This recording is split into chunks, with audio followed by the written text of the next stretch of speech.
You're listening to Ernestly Speaking, the only weekly podcast that covers friends, foes, and anything that goes. And now, for your badass host, Ernest Owens. And we're back for another episode of Ernestly Speaking with your host, Ernest Owens, myself. So, this has been the week, okay? The week. That's how I would describe it. The week. So much good stuff going on. You know, I have had no stop this week. And one of the things that I have been able to tell listeners and the fans of the podcast who's been messaging me, I have finally gotten into the groove of the best time to do the show and to do the podcast weekly. And what I've now hit as my new goal is to do it, let it land over the weekend. That's like my new goalpost. So Friday and Saturdays, the show will come out.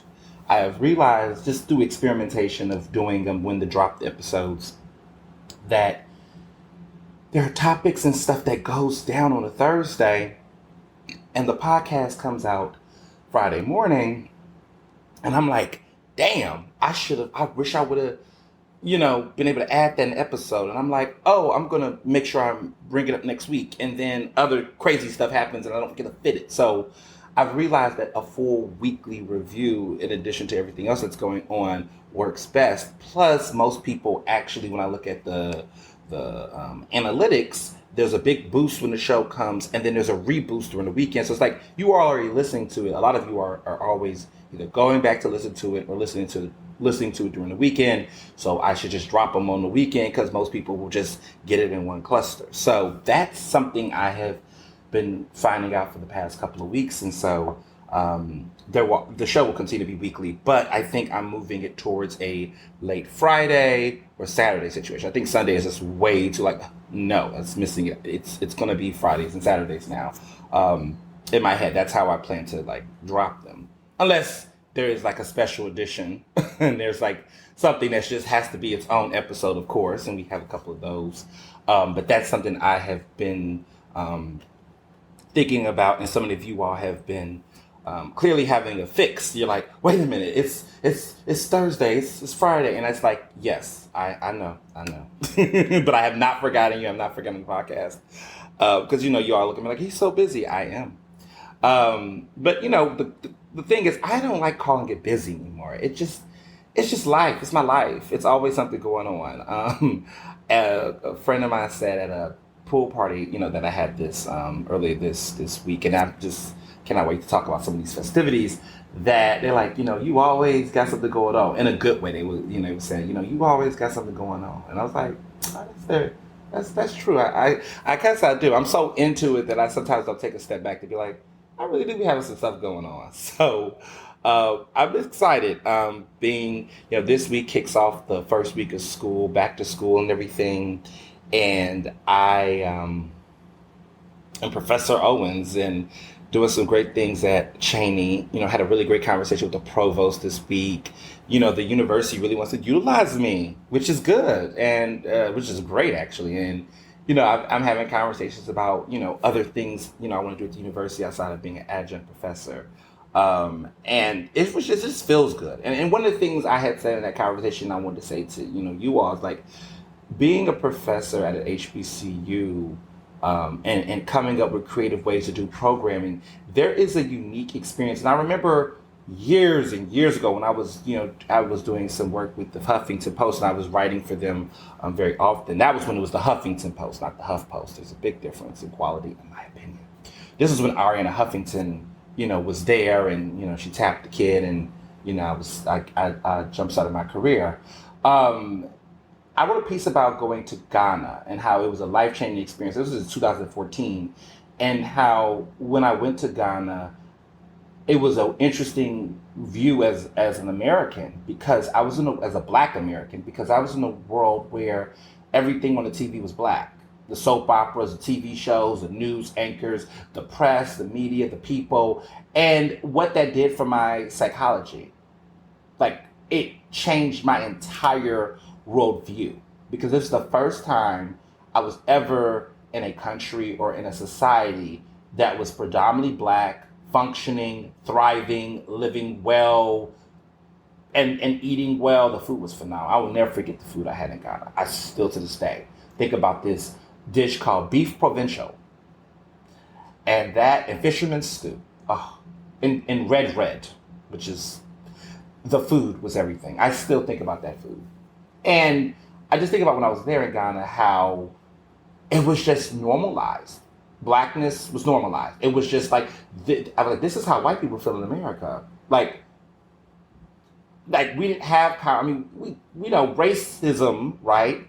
And anti-blackness exists in all of these places because of imperialism, colonialism, and white supremacy, right? We know that. And there was conversations about race and things of that nature, but it was just a different like perspective.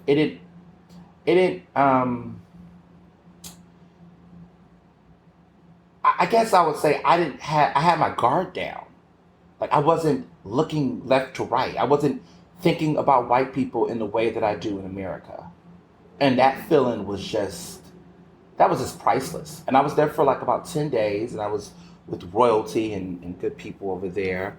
And that was just, that feeling was just like, it just changed my worldview. And when I came, back, of course, to the country, I just began to be more, observant of how much I consume whiteness in my daily interactions. Mind you, I cannot completely ignore and deny it for my safety and for my existence, right? And black people know what I'm talking about. But I also realized that I didn't have to give so much weight and so much consideration as much as I did prior. And that was what I learned the most from Ghana and that experience. I'm having that kind of experience again, and I think it also influenced my career. Like I work for myself, I work with media companies, I don't work for them. And with Ernest Media Empire LLC, running my business this way, I found a way to somewhat regain that kind of control of my life and my aspirations and things in ways that I would have not had if I was still, working in a corporate setting or working for Comcast or working for whomever, right? That overall, like I'm trying to reduce as much surveillance as possible is what I'm saying, white surveillance. And I think that's really what it is. So making a decision to work at an HBCU or be a professor at HBCU, I watched this show called The Chair with Sandra Oh. I highly recommend people watch it. I was very fascinated by it. I was more fascinated by The Chair than The White Lotus, which I'm not mad at you all for recommending that show for me. I'm just like, it was not, I mean, like, it was a little cute little high. It was like, okay, all right. It was written by a guy named Mike White. Go figure. But I really liked The Chair. I thought The Chair was a really great show. It's quick. It's 6 episodes, like 30 minutes apiece. You could just breeze through it. But it was such a good show. And I really liked it. And I think it talks about, Sandra Oh's character is the chair of the English department, and she's the first person of color to have this position. And she's navigating being an ally, or not being an ally, but being a comrade to the diverse people in her committee or her department, while also navigating the confines of white privilege, elitism, the barriers of support for women in academia. It was just a fascinating show. Really loved it. Don't want to tell too much of it. Great show. And watching that is exactly why I'm happy I started my professorship at a place like Cheney and HBCU, because a lot of the types of fighting that professors and academics of color in predominantly white institutions have to deal with, these barriers are not as present. Not those type of barriers. I mean, there's other barriers that HBCUs navigate, but like things like coming to the table, like I want to do a panel on black this and black that, blacky back. No one's looking at me like, we have to think about that. They're like, cool, that's up our alley. That's what's up. Like, it's a different, like my ideas are not being like, we have to review this. We have to do this. It's like pretty much like, they're like, we could do that. That sounds good. The book they're choosing right now to read on campus is a book called Stamped, which you all know is from the author Kendi and others. I think Jason Reynolds. They're working on this book. I mean, this book has come out. People are reading it. But the Stamped, which is a really great book about just another example of like examples in American culture around white supremacy and survival, and just narrating some of those hiccups and whatnot. It was a real big popular book last year during racial uprisings.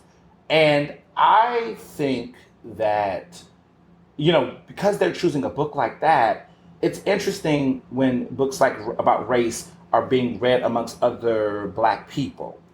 And the way that you could create programming for Black students when talking about race is a lot more advanced. And sometimes I feel like when you're in predominantly white institutions and you're giving them a book about race, everything is the most basic, simple level. We can up it up a notch. We could do so much more. We could talk about so much more. And I'm just realizing in this space, like how freeing it is to be able to just pitch something, and it doesn't have to have all of these other additional questions. And I have realized that is something that I've had to do throughout my career, whether it's, certain stories I wanted to pitch when I started off. Now that I'm editor at large, I don't have to fight as much. But I remember in my earlier years having to feel like I had to make the case. It was almost like there was a presentation, there was like an entire dissertation to get the fucking story done, then the work to do the story, and then the editing. It's layers. And a lot of Black journalists and people in media, Black, influencers, creators, and people like that have to deal with that shit. And it's in academics, Black academics and other schools, right? And so to come to an HBCU and be able to, not have to come with all of that making the case, and just be able to be like, yeah, I get it. And people just get it. That feels good. That feels good. And that's that's the stuff that just makes me just, those are the things that I've observed so far and has made me completely grateful. And as I get older, I just begin to realize I want to create more environments like that for myself. Clearly, in my vision of expanding and broadening, I know that there will be some, everything's not going to be as easy in that way, clearly. But when I can find opportunities like this and others in my life where I could be able to expand upon my content, creativity, and vision without having to make a case or having to do all of that extra line of work, you damn right I'm jumping to it. So far, so good. So my brother has started school at Temple. He's liking it. I'm trying so hard not to be a helicopter brother, even though sometimes it's hard. But I just check in and, I'm trying to make it a point to see him once a week. So this week I took him to get his second shot, and it was the second day of school. So I was like, how was it? How was it? He's like, it's the second day of school. I'm like, I know that, but how do you feel? He's so chill. He's so the opposite of me. Oh, don't get it twisted. He has opinions, but he's very he's just very chill. And he's so chill that I'm like always wondering sometimes, like, are you enjoying yourself? Is it good? But I've realized with these he's a Pisces, and I don't even know. Like, look, I'm about to do something very zodiac, but I don't know what the fuck I'm doing. I feel like with people with zodiac, they just assess something and people are like, So I'm gonna do that. I don't know what the hell I'm talking about, but I'm gonna try. He's a Pisces, and so I feel like Pisces are like one of those, like, they're very quiet and chill and reserved and calm, but when if you piss them off, they are Godzilla. I think that's him. I definitely think he's one of those people, like, when he's really mad about something, he then speaks up. But if he's not, then all is well. Because if all isn't well, you will know. It's kind of what I've realized. But yeah, he's enjoying himself. So far, so good. He's looking forward to Made in America next weekend. His girlfriend from back home is coming, which, I'm like, a little early. But, listen. This was already in the plans, apparently. He's going to some campus parties. I've been trying to figure out, like, what the party scene is like. I feel like I'm an anthropologist at this point, because I'm like, so what is the vibe? what do y'all do at parties now? And I mean, listen, it's been like 11 years since I had my first day of school in college at Penn. So how parties were back then versus now, like what are you all doing? And also, I must say, as the helicopter brother in this situation, I am worried sometimes. I'm like, are you keeping that fucking mask on? And he has his mask on, but I'm always like scared, like, you know what? They should be having parties. It's too early. It's too early. COVID. So I'm just hoping, but I mean, I'm. He's 18. I believe he will have, navigating adulthood and all that. I mean, his experience is completely different from mine because I came here, didn't know anybody, had no family, no friends. I didn't have a brother-in-law or a big brother that like is running the city and family and stuff. I didn't have all of that when I came to Philly. I just came, on some, I'm new. I don't know anybody. I got to find somebody. So I'm pretty damn proud of myself, and I pat myself on the back here that I came here and helped, build a nest, no pun intended, for this temple owl to come here and not feel that, not have to navigate in the same way as myself. So that feels good. So yeah, this week, where do I go? I'm all over the place. Okay, so this week has been a week of cookouts and gatherings and things, and I've learned some things along the way. So first off, I mean, last night, I went to a cookout with Kelly and Brian, with my two friends. They're just the most incredible people. Kelly and Brian, I hung out with them. Y'all know in the previous episode where I got that lovely gift, and it was a great dinner, and Barry and I went to dinner and all that. Well, they had a cookout yesterday, last night, and it was fabulous. It was a fabulous cookout. Just good food, good vibes, good people. And it was just chill. Like I realized I have not had like a backyard barbecue situation in a long time.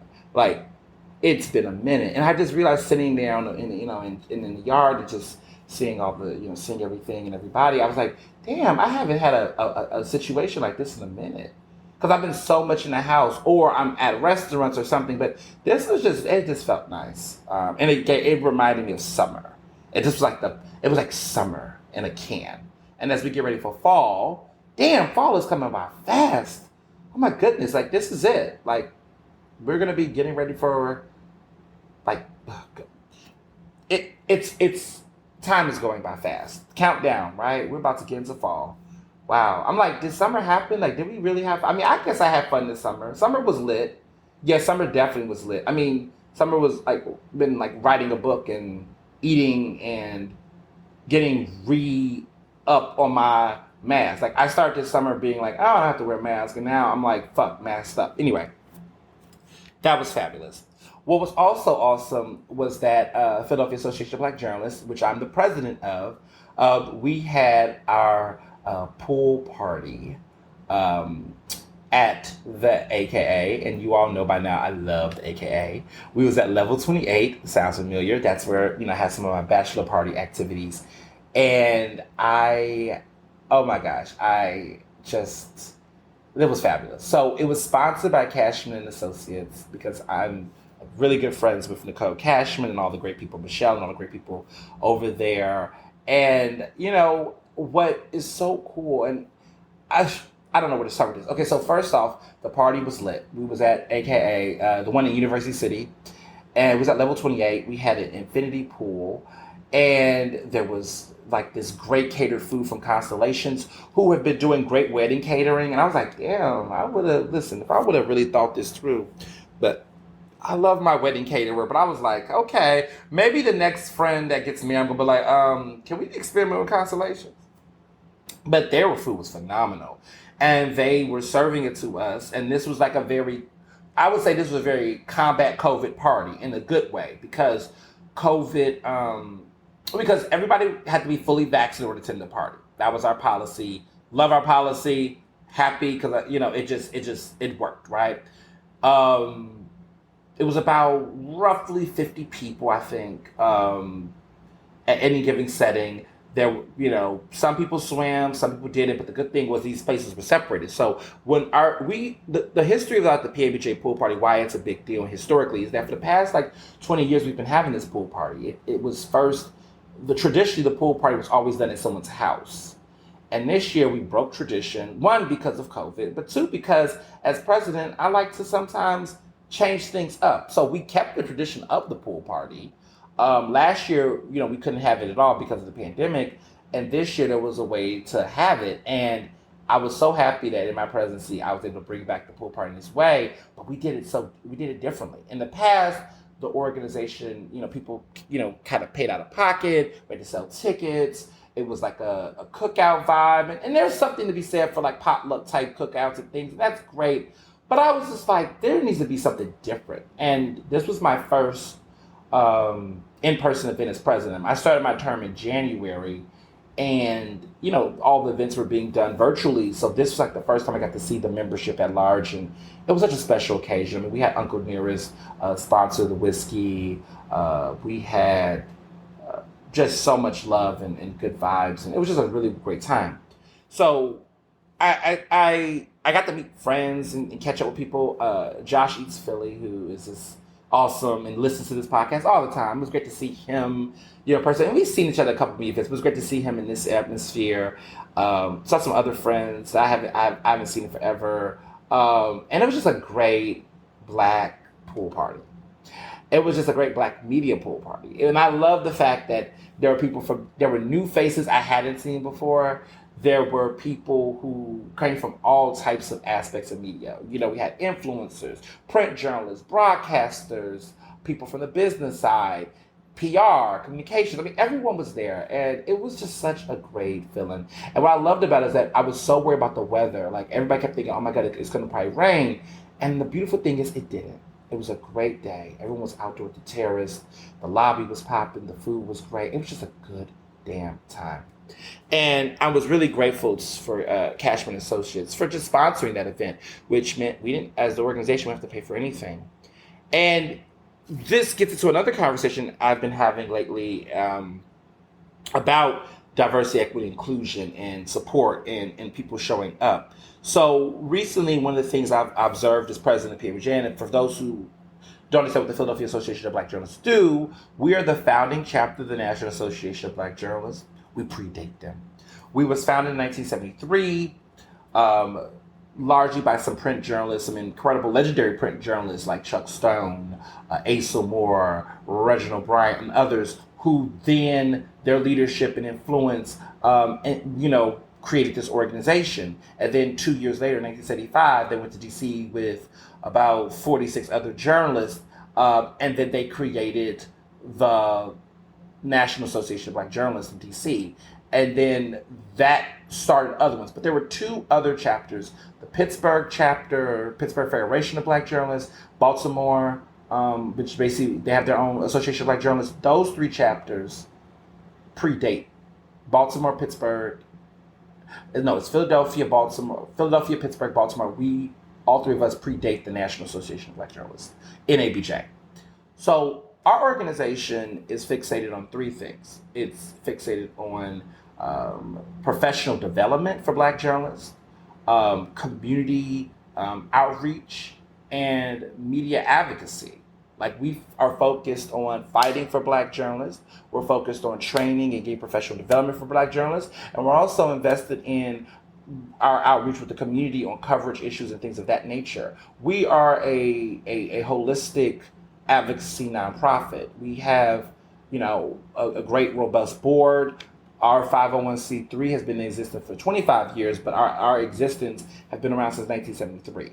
So we've been here nearly 50 years. And as the first gay president, as the youngest male president, I take all of this with such honor.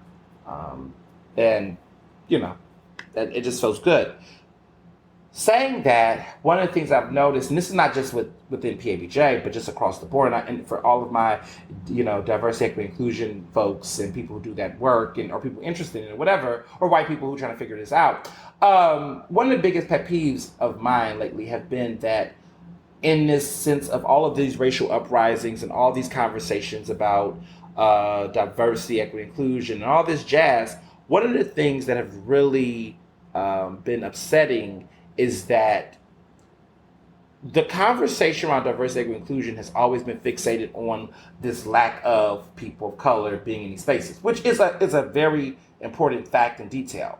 The problem is that when we talk about solutions have always been fixated a lot on job acquisition, job hiring, job postings. And so what I've noticed lately with some of these white organizations that come to me or come to the organization is that they are like, oh, we value diversity and inclusion, all this bullshit. Look at our statement. Okay, cool. And they'll do all of that, and then they'll be like, oh, we have some jobs that we would love to hire. And so they throw a list of jobs in my email, my inbox, and all these places, just being like, we got job listings, we got job postings. And they think that just simply giving me some job listings is their way of engaging my organization or having a partnership or having support. And I have had to take a moment to say, hold up, like, wait a minute, I'm not just a job recruiter. I'm not LinkedIn. Like, I'm not some job board. Like, you're just throwing jobs at me. Sometimes these jobs don't discuss salaries, and that's been a thing that's been discussed amongst job Twitter, DEI Twitter. It's like, in the media space, it's like, you need to be putting these rates up. You need to be letting people know upfront what the situation is. Because all jobs, all companies, any major company has a range. And you need to be disclosing that, because that will make the difference between someone applying and not applying. Because some people are not going to, be underpaid. Or maybe that job level, you may have a nice title for it, but the pay doesn't match what this person is used to getting paid. I mean, there's so many factors in determining the job alone. But that's not even the bigger point. The bigger point is that when you're sending this to advocacy organizations, Black affinity organizations like mine, the mistake you make is there's a lot of implications that are racist. There are a lot of implications that are just wrong. So for starters, let's be very clear. Assuming that Black people don't have jobs or that that's the issue only is already fucking it up. Just because your company don't have Black people working don't mean that Black people aren't working. That's one. Two, we're not so desperate that we'll take any job. A lot of my members are highly, equipped, smart, professional, well-versed, have their shit together, have a sense of what they want to do, have the experience. And a lot of times when these jobs are being thrown at me, I'm looking to myself like, so you just think that you can just throw a bone and you're just going to go fetch.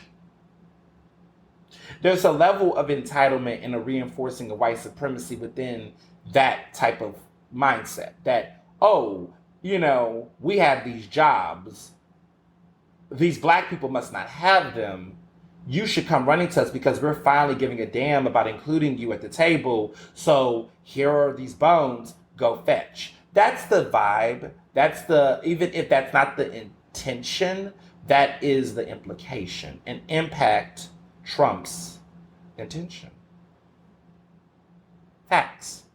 So when I see these types of exchanges, and let's be clear, these are often the sole exchanges from these companies. So it's not like we're looking for jobs, but we're also going to sit down and talk to you about how to engage your organization or work with you on some other thing. Like, it's never a 360 deal. And I'm not talking about the music industry, because you're supposed to have a 360 deal in the music industry, quite frankly, so I heard.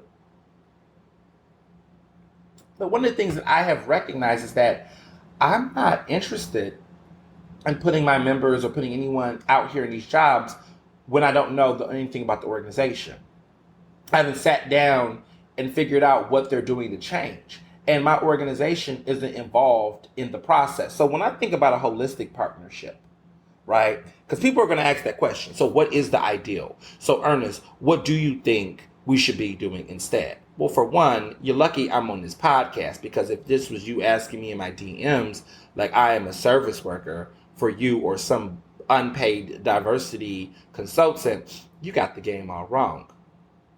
What I think has been ideal, and I have had real connections, is that for me, if the partnerships aren't about fiscal sponsorship, resource acquisition, network enrichment, and or, social capital investment, those are not the kind of collaborations, quote unquote, I'm interested in.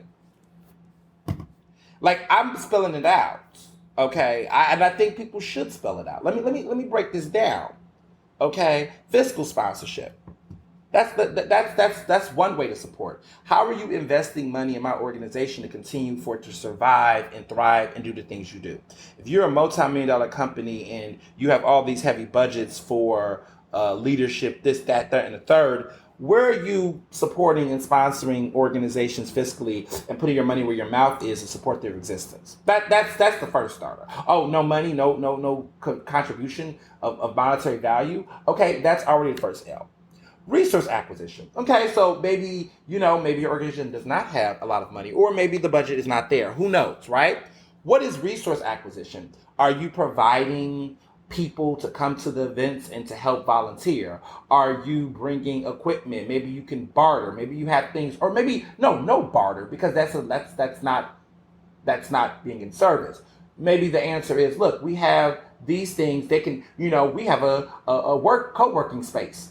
We would love for you all to use our space to do the work that you do free of charge, because we understand that we want to address equity in some type of way. So resource acquisition, maybe it's, I'm going to bring out volunteers to your event. I'm going to, put out a press release for your event, and don't even charge us. We're going to promote it and help support it. Resource acquisition. Network enrichment. Maybe in addition to the other things that you're doing, maybe you're coming from a mindset of, you know what, I want to support your organization in a way where I speak to it and provide, people. Like, look, I'm not the big boss, but I sit in rooms with big bosses. I'm going to let people know who you all are to bring you to the resources that I may not be able to give you, but I know somebody that can. So let me help expand your network. Let me put you in a room with other people that can expand your dream, right? That's network enrichment. And or social capital investment. And so what I mean by social capital investment is that if you do have some level of clout, if you do have some level of increased visibility, and you have that charm or whatever, what does it look like to vouch for someone, recommend somebody, referral somebody, put somebody on in a way that, someone did for you because you have the juice? That is the type of sponsorships that I can see. Collaborations. I would like to see these organizations or individuals, right? White people of privilege. Those are the ways you can show up for organizations like mine and others, right? These are the things you can do. It doesn't always have to be money, but there's 1,000 ways to carve a turkey. You could do all of those things, or you could do some of them, whatever works and makes sense for you, but those are the ways you show up. Simply throwing out things you need from us and thinking that you're doing us a service by doing it is a problem. Because one of the things I have realized in this process is that as the president of this type of organization, when we put these jobs out there, there is an expectation from members in the community at large that we have vetted these jobs. That when we tell people that this job is open, our vouching has value, which is why a lot of these white companies or organizations come to us and think that we are LinkedIn, because they know that if we as a Black organization say these jobs are open, then people are going to run to them or whatever. The issue is that creates a liability for an organization like mine, because here's the thing. If let's say you apply to work at that company because you saw PABJ promoted, you go there and that company has horrible policies. They're trash. They're piss poor morally. They don't got their shit together. It is a shit show, right? That will change your entire feelings, your vibe, your mood, your attitude about the entire process. It will completely change how you feel, act, respond to my organization because of whatever that experience was at that company. And so one of the things I am adamant on now is I am not promoting any jobs with organizations and companies to which I have not sat down at a table with, I have not gotten other insight, and that I don't have an opportunity or a seat at the table to be able to help, craft or be aware of whatever their diversity, equity, and inclusion policies are. Now, one would argue that's a lot of work and yada, yada, yada. And maybe that's true. But this is service, and this is the organization I have decided to be a part of and lead and be in this way. So these are the type of expectations that I have in these types of engagements. Meaning that right now we have a really great partnership, PABJ, with the Inquirer. We're working with them, right? Not for them, working with them to improve their diversity, equity, inclusion efforts, their hiring practices, looking at what type of jobs they're having, vetting those jobs, looking at who's running those departments. And so when we promote a job from there are people I've already been in communication with. There are people that I know who there's a real protocol. There's a relationship established where I know these people are walking into safer environments and environments where if something goes south, there's a call. Well, a lot of these people that throw out these jobs in the region to us, I don't know who to call if something goes left. I'm left in the shadows. I don't know who to talk to address if an issue does happen or something pops off. So where I'm at now is that I'm not against jobs and opportunities, but before you throw a job at me, you need to throw a conversation. You need to sit down. We need to have a conversation about other things. And I think I'm seeing a lot of Black creatives starting to think about that too. There was a time when I've been in the media business where a lot of these PR firms and groups would just see me and see, oh, Black person, we want you to come to your event. Hey, we want you to come do some stuff. And I'm like, hold up, pause. I don't even know you to be going to your events. I need to sit down, have a couple of words, figure out what kind of stuff you do, because I don't know what I'm walking into. And there were situations in the past, as someone who has been in the media industry for a minute, I have been to some events and was uncomfortable with the lack of diversity. I was uncomfortable with some of the microaggressions I was seeing from people's clients. And I said, you know what? This can't be the case. Sometimes we get caught up in opportunity. And sometimes, and that's the thing, right? Young Black people specifically are oftentimes feeling obligated to accept the opportunity after the next because we don't know when we're going to get the next one. We're afraid that if we don't take this one, then we're stopping our growth or whatever. It's a lot of those stressors. And I'm at a place now in my career where I am understanding that as I begin to grow and expand and become more, of influence and power or whatever, that I have the luxury to take a step back and say, pause, hold up. And I used to didn't have that. And I'm not taking that for granted because now I can. And I'm not going to take that for granted. The ability to say, hold up, before I agree to any of this, can we talk about a couple of things? Can I look at this? Can I take a day or two to review this? Or I'm taking advantage of that ability. Now I would say for some people it's not that easy. Sometimes you're put in a position where you have to, maybe have to go through it first and then do a follow-up or something. But whatever the case is, just acknowledge or recognize your agency in those situations. That's all I can say for that. And I think, some of y'all, if we see each other at events or something and you want to talk more about it, whatever, if I'm in a space to do it, I definitely will. That conversation could be its own special episode, to be honest. But I think for what it's worth, take all of that in. So wedding planning, briefly before we get into the hot tea, because there is so much that went down this week. Wedding planning has been fabulous. I had a fabulous lunch with a good friend of mine named Chris Bartlett. We went to the Love, and let me tell you something. I first went to the Love, and the first time I went, it's in Rittenhouse. It replaces that place Serafina for those who my early 2000s eaters and foodies. Remember Serafina? Remember that? They replaced that space. So the Love is there now, and the Love is a great restaurant. It's been consistently good. Mr. Johnson and I went on a date there when they first opened, and it was interesting because I was kind of turned off by this chicken. They have this fried chicken with this comeback sauce thing, and I was just like, this is overpriced chicken, fried chicken, and as a Black person from the South that eats real fried chicken, I get sometimes a little annoyed with white companies that try to create fried chicken and make it a thing in Philly, and it's just like, because when you have places like the late Kevin Parker, who had this phenomenal soul food. You got, he's, there's a new Black-owned space that's going to go to Reading Terminal. They're going to put a new place there that's going to have great fried chicken that's Black-owned. But I think about, what's that other place that I loved? Still love to this day.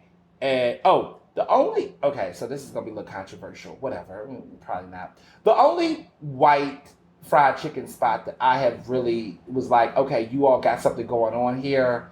Was Love and Honey, I think it's called. Yeah, Love and Honey, which is in Fishtown. It's not too far from Phillips Distillery, which you know is my second home.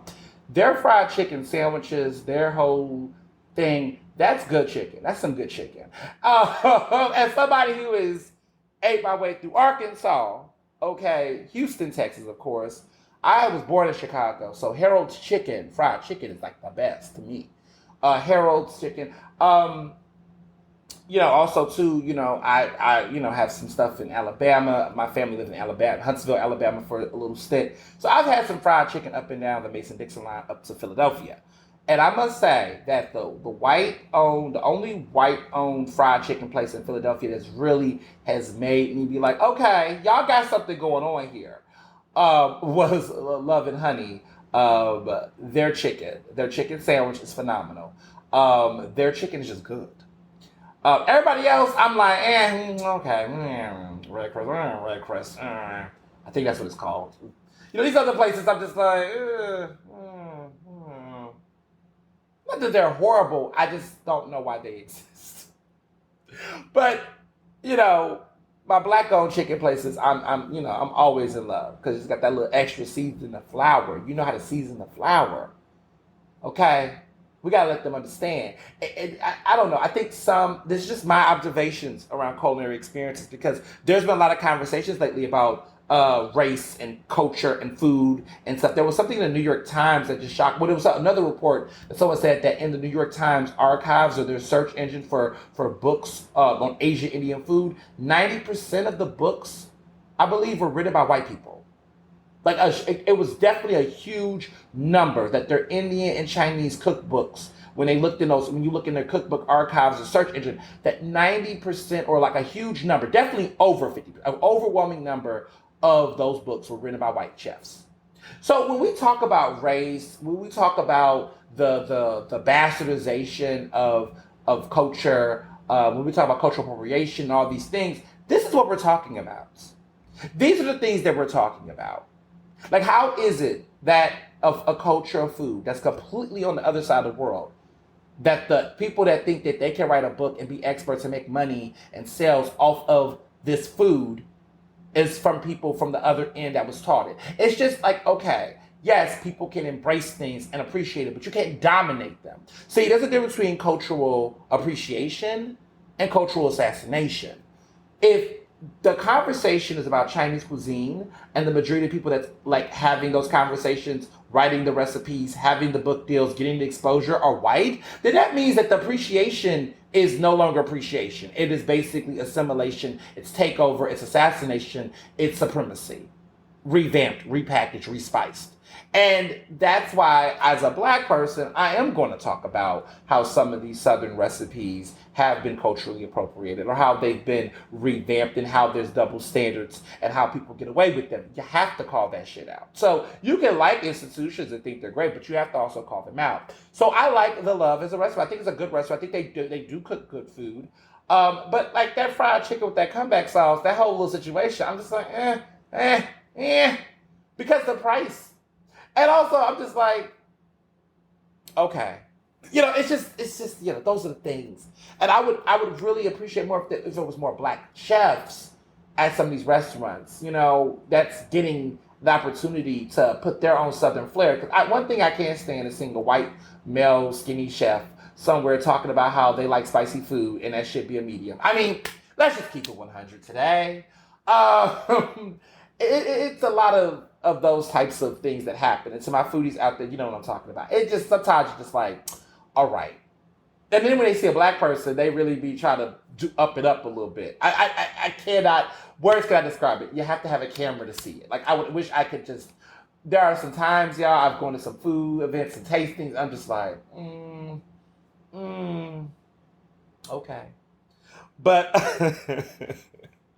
but I do, like I said, I enjoy my time there. It's just That was an observation on the menu. I had their delicious pasta. It was a smoked brisket pasta that was so good. And their cocktails were cute too, but that was just so good. And then they had a dessert with chamomile flavored ice cream, and that was good. See, when white people stay in what they know best, like English tea flavors, when they stay in their lane, they do pretty good. But it was that was good, and the food was good. It was very, very good, and they had this cucumber tomato salad situation that was bomb. Like that was a really good salad. But anyway, we had a great lunch, Chris Bartlett and I, and he was asking me with my wedding. He was asking me, what is one gift that I want, and I didn't know what I wanted, and I still feel like I have everything at this point. But I was just randomly looking, and I know people know this. I'm a Taylor Swift fan. Well, her newer music. I mean, I'm a fan of her music. And I was thinking to myself, I don't have a vinyls. I always wanted to get into vinyl, like vinyl records, like listening to like music on vinyl. Like I want to, it just hit me. There's like, what is one thing I was like that you would buy for yourself? Like, but I would. I mean, it's something that I just would not run to for myself. But I'm very interested in vinyl. And it made me think about it. And I was asked this by other friends and other people for the past 2 weeks, everyone's been asking me, what is something? And I think vinyl. Like I want, I would like a vinyl player. Not saying you have to get it, Chris. I like talking to people through my podcast. It's weird. But whatever. I like vinyl.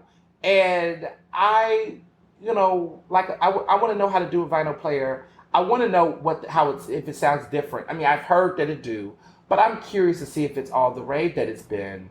And lately, I was like, if I did have vinyl records, I would have the recent Taylor Swift collection of albums. I'm really excited about this Red album. It's actually one of my favorite albums from her. I do like Folklore. Y'all know I love Evermore. I really like those albums, but I'm really curious to hear Red. Red has been the most. Yeah, I'm just doing too much as a Swiftie, but no, I really like this. I would like that. I would like Lord's Melodrama. I would like to hear that on. There's some albums like I want to hear that on vinyl. I would like to hear Melodrama by Lord on vinyl. And you know what? To people that was talking a lot about Solar Power, the album, I don't think it was that bad. I don't think it was bad. It's definitely a departure from Melodrama. Clearly, it's just giving you darkness and lightness. Okay, Melodrama is a very dark, reflective album. Solar Power, like, I want to be light. It's a great summer album. I liked it. I don't know why people are so mad. You know whose album I really have been in love with, though? Billie Eilish's Happier Than Ever. That is good. Really good. It's giving me album of the year material. And I know Billie's been winning all these Grammys over the past 2 years, but man, she don't miss. She does not miss. Billie Eilish does not miss. Sidebar for people who like Billie Eilish's album. My favorite, the best transition I've heard of an album in years was Indie A, when it transitions to not your friend anything. That one song, Therefore I Am. I think that transition from Indie A to Therefore I Am is genius. You have to listen to it. You have to be there. To know what I'm talking about. Like I'm just saying, like you just have to listen to the album and it just bleeds into, and it's just perfect. I could write a whole dissertation about what that transition was like and why it made so much sense and why it's genius. And Phineas, her producer brother, is just boss. So Jack Adarnoff, okay, I need him to take some breaks from producing albums. He produced a lot of Taylor Swift's albums, Lord's albums, Lana Del fucking Problematic Ray, her albums, and a lot of other people. But anyway, I like Soul Power. Back to vinyl. The latest Taylor Swift albums have come out, some of the past ones. I mean, let's start with Reputation, go down. No, let's start with 1989 and go down. No, let's start with Red and go down. I really became a big Taylor Swift fan when Red came out, and everything after Red I've liked. So for me, Taylor Swift fandom, for me, well, at least my interest in her music starts with Red and then goes down to 1989, to Reputation, to Lover, to Folklore, to Evermore, and also now I like Fearless, but I like Taylor's version of Fearless. And I am excited about Taylor's version of Red that is coming out November 19th. I'm doing too much fandom right now, but I'm just saying, I'm excited. So I would like that, and I would like Casey Musgrave's Golden Hour album. I want to hear that on vinyl. I love her. And that's all I would want to hear on vinyl. Like, I don't know. Do I want to hear Beyonce's Lemonade on vinyl? I'm curious about it. That might be interesting. And who else? Billie Eilish on vinyl would be decent. So I'm thinking in my mind, if I had a vinyl collection, who would I actually buy? Because to buy vinyl, that's a commitment. Like, you have to have an album that has no skips. People have been talking on social media lately, like, name albums that don't have skips. Because, like, with CDs and DVD, CDs, no one buys CDs anymore. Streaming, you can just skip a song. But if I am going to buy your vinyl, I want to put that on, and I shouldn't be. I mean, how do you skip vinyl? I don't even know. That's how you know I haven't done it before, but I'm fascinated with it. I want to skip. I don't want to skip your stuff. I want to put that on and let it play. And sadly, there's not a lot of albums out there that I feel like are out now where you can't skip. Like Adele, I would want some Adele, some vinyl. I would take Adele a vinyl. I'll take some vinyl Adele. I know people feeling all type of ways with the new album, whatever. But I will want some. I won't skip. Celine Dion, her greatest hits. Give me that on vinyl. I will play the hell out of that. Like Phil Collins' greatest hits. Put that on vinyl. Stuff like that. Whitney Houston, greatest hits. And I would do greatest hits, no skips. Play that shit all the way through. Okay, so I'm vinyl out. So. Yeah, that was just such a great conversation. One of the interesting things that happened at lunch, at the Love, sidebar. So, petty moment. So one of the things that's been really interesting, I have a feeling I'm giving you all a mega episode. I feel like this episode is going to be longer than I thought it was going to be, but that's okay because it's been a long week and I miss you all, and clearly you all are here for all the shit and the shenanigans. So, we was at lunch. And somebody that we both knew, this person, I know them, but it's not like, hey, what's up, yada, yada, yada, yada, yada. It's very cordial. It's like a hello, hi, whatever. So they went up to my friend, and they were just giving them all this conversation, good vibes, all this stuff. And they saw me, and they were like, oh, hey, acting like they haven't seen me forever, don't know what's going on with me, whatever. They say, oh, congrats on being engaged. You're gonna be married. And I'm like, I've been engaged for the past 2 years, but okay. So then they, retreated and did their own thing, whatever. But they was at the same restaurant we were sitting across from me. For me, it takes a lot to not side-eye people sometimes out loud, because this person who, again, I'm not super cordial with like that because they are a part of other circles that I don't fuck with. I mean, I'm just being really 100 today. But why I thought that was fake is that this person literally be on my Instagram story. Because, you can see who be looking at your Instagram story. You know that, right? And they're literally always, like, looking at my stories and seeing the tea, seeing information, seeing everything. And so, they might be listening to this podcast. Who knows? But in my mind, I'm like, if you can sit up and see these things and be observing and creeping on the low, don't think I don't know that your ass be knowing what the tea is and be knowing what be going on, but don't be over here trying to. I just don't like the fakeness. It's just fake for me. It's just fake. Like, if you're a fan, be a fan. Just say, hey, good, I don't know. That's how I am. I don't be creeping on nobody's shit. And if I see you or whatever, I don't know. I just show love. But see, when you're mature and you're in a life where you're just doing your thing, you don't got time to play games. I don't know. It was just one of those like, okay, all right. But I don't know. I just felt like I had to say that out loud because I was just like, y'all feel me though? I mean, y'all have probably had encounters with people like that. And you're just like, child, you own the timeline. Or the worst is ever where you have a person where they don't like nothing on your timeline. Not to say that you need the validation, clearly. But they will come up to you and tell you your whole life story based on what they see on Facebook and Instagram. And you like, but you don't say anything though. You don't engage. You don't comment. You just be sitting up here just.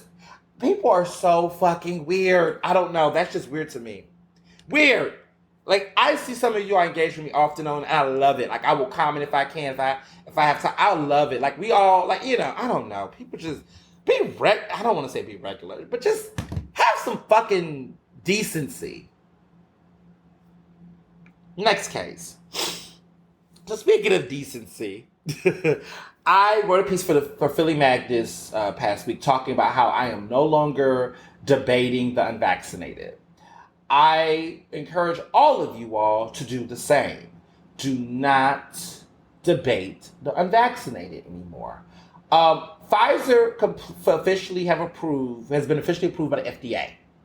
That happened earlier this week, and that was a big moment. And let's be clear, Moderna and what will eventually be, this is all a scheduled timeline thing with approvals with FDA. They did not file for approval on the same day, so therefore we should not be expecting them to be approved on the same day. I thought common sense made sense, but it's not that common, clearly. So Moderna will most likely, I got the Moderna vaccine, knocking on this wooden table. It's going to get approved very soon, but it's not going to be approved like right now because they applied after Pfizer. So let's just be clear on the facts.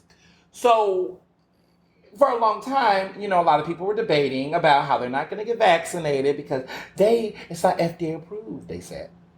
It's an emergency vaccination. It's rushed. There needs to be, I need to see the research. I need to know more about it.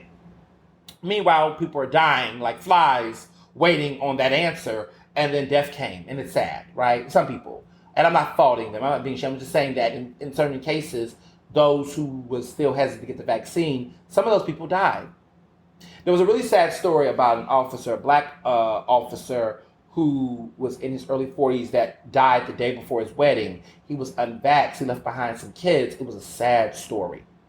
And, you just keep, when I see and hear stories like that, it just makes me think about the people in my life and in my family. And I'm just like, look, this man, in the back of my mind, wondering if he would have been vaccinated, he would have had his wedding. He would have still been a father, had his kids. And it just shows you that this is a matter of life and death in many ways. However, that being said, I have learned through time, I'm not arguing with people who are choosing to, because what I've come to realize is that, and I want to say this out loud, is that I don't think people are making these decisions based on the fact that it's about information. They just don't want to get the shot. The reality is that they keep moving the goalposts. So when Pfizer was FDA approved, there was still people like, I'm not getting it. Okay, so it was never about the science. It was never about the research. It was never about the facts. The reality is you didn't want to do it because for whatever reasons, you just don't.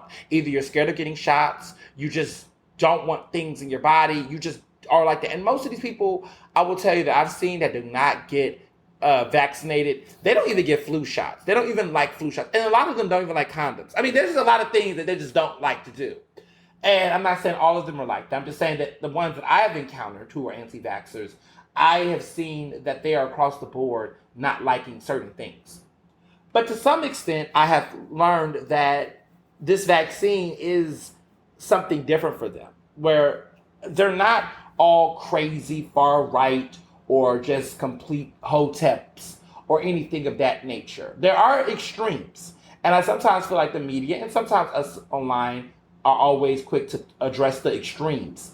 But some of these people just don't want to get it. And it hurts, right? But what I've realized is that that's a choice. And at the end of the day, I'm going to let people make their choices, but I'm also going to act accordingly on my public health and safety. So I'm going to enforce the rules that matter to me. You cannot come to my house if you're unvaxxed.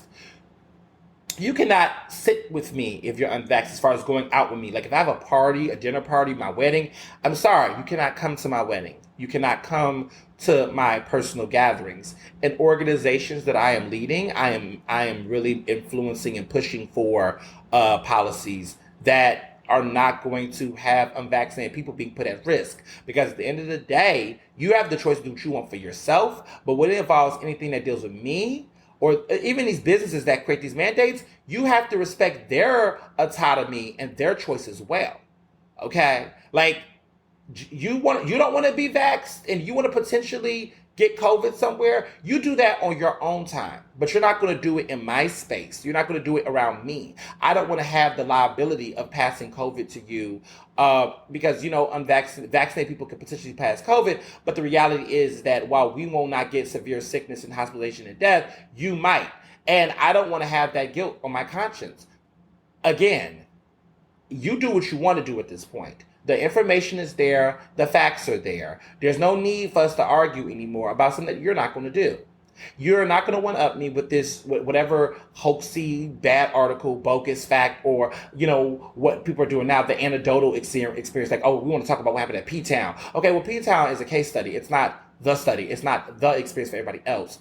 I'm just saying everyone likes to reference and cherry pick particular things that fit arguments, but that's not why you're not doing it. And so let me tell you when it got real for me, when I realized this. And this was the one moment where I was like, you know what? I should have thought about this differently from the very beginning. And I always tell myself, Ernest, stop debating some of these people.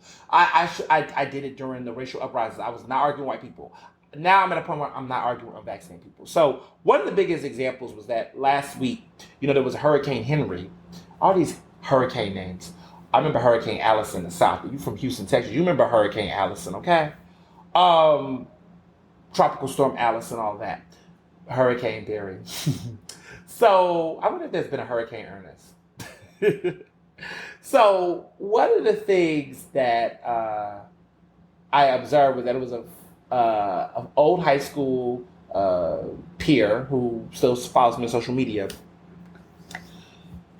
They were arguing with someone about vaccinations, and they were just sharing all of this bad blog posts that were not even actual credible sources or articles about, vaccinations and all this crazy bullshit bogus science.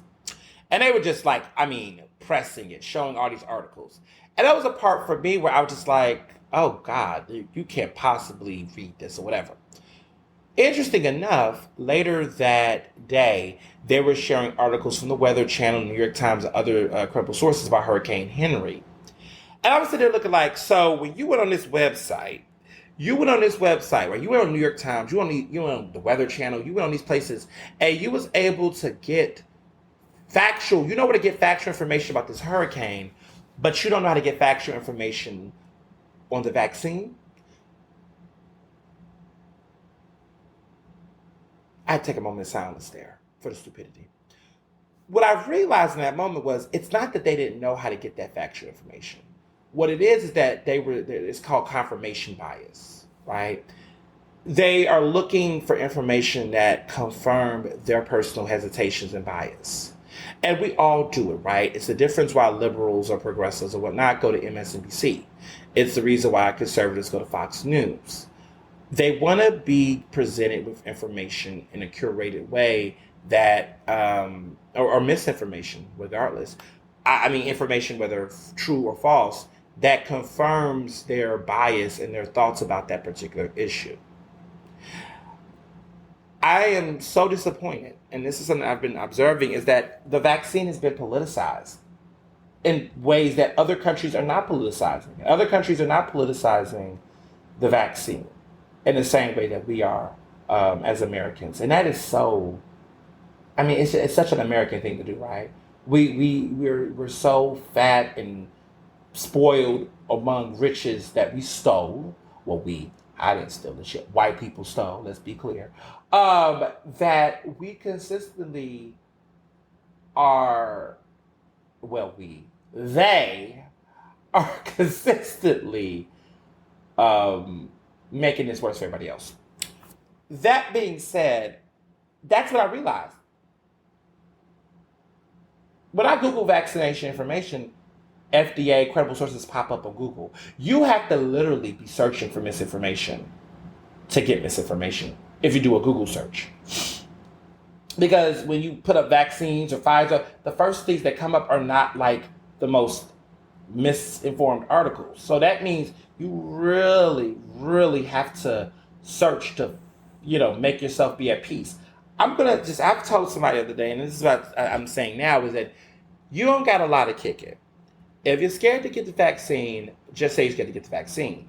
At the end of the day, though, stop trying to rationalize it on the same level of how I rationalize getting my vaccine. I got the vaccine based off of information, facts, and research and science. You're not getting the vaccine, not for the same reasons. You're getting it because of just your own personal core beliefs. And I will tell people that when a person has made a personal decision that is rooted in their own beliefs, like religion, faith, things of that nature, it is really hard to shake them on that. And I'm not about to spend all that time. I'm going to leave it to the health practitioners, the experts, the actual certified experts around this to find practices and measures, legislators and those to get people vaccinated. And I will say that they are with these mandates, right? These mandates, once Pfizer, FDA approval, these companies are like, all right, chop chop, right before fall, get your ass in formation. Because I don't think that anyone wants to have a crazy over the top fall. I do think I've been reading that there's going to be an increase in cases, most likely, probably in September because of just adjustments, whatever, Labor Day, whatever. We'll see, because I've seen there's times where people have tried to act like one big moment was going to lead to another. Like I remember with the racial uprisings, everybody thought everyone was going to get COVID at those protests. Surprisingly, a miracle, it didn't. Lollapalooza was wild, and people really thought Lollapalooza was going to be a big, huge COVID nightmare. It wasn't. Thank God.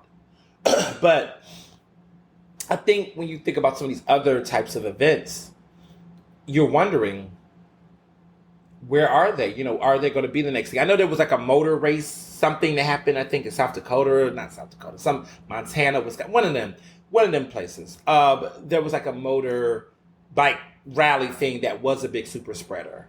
But we're seeing with some of these music festivals, that's not necessarily the case. And also I just think, too, sometimes we just got to be mindful not to just project so much fear. And I mean, there's a lot of panic shit on Twitter that sometimes I'm like, y'all, can we not? I mean, that's just my opinion. Like sometimes I just see people just be just super gloom doomy on social when it comes to stuff like that. Now I have my moments where I critique society and individuals, and I think that sometimes when people show you who they are, I believe them. But I do sometimes feel like when I see some people just really being like the sky is falling, that doesn't often help the situation at all. Just my opinion. Sometimes, unless it's direct, right, to you, happening to you. But yeah, I'm not debating the unvaxxed anymore. I'm just like, look, understand that if I tell you back up, back up. If you don't want to be around me because you think I am a pretentious prick for, having mandates, cool. It is what it is. We will agree to disagree from a social distance. And that's that on that. So, thinking about things that I want to social distance from. I meet y'all, and I mean y'all, right? Especially my people. Stop listening to the Breakfast Club. Black folks, queer folks, stop listening to the Breakfast Club. If there was ever a time to cancel something, since we want to talk about cancel culture, the book, coming soon. Cancel the Breakfast Club. Like, we need to stop listening to the Breakfast Club. And let me also say this. We also have to get to a point where we have to just be real about what the Breakfast Club is. For those who don't know what the Breakfast Club is, congratulations. For those who do, it is what it is. Breakfast Club been on Hot 97. It's a hot show. Hot show as in ratings, not hot in content. It's been around for over 10 years now. Charlamagne the God, Angela Yee, and DJ Envy are the hosts. They are the notorious hosts. They call it the most dangerous show in radio or in America. And absolutely the dangerous show. It's problematic as fuck. The best way to describe it for people who might get this metaphor reference, it's like being in a barbershop, unfiltered, unchained, with no restraints and no voice of reason. That's what it feels like. It's locker. I would say it's locker room talk, but I don't even know what that is except Trump. Ask Trump what locker room talk is. But I never had locker room talk. I was never really an athlete or in locker room, so I don't know what they be talking about the locker room.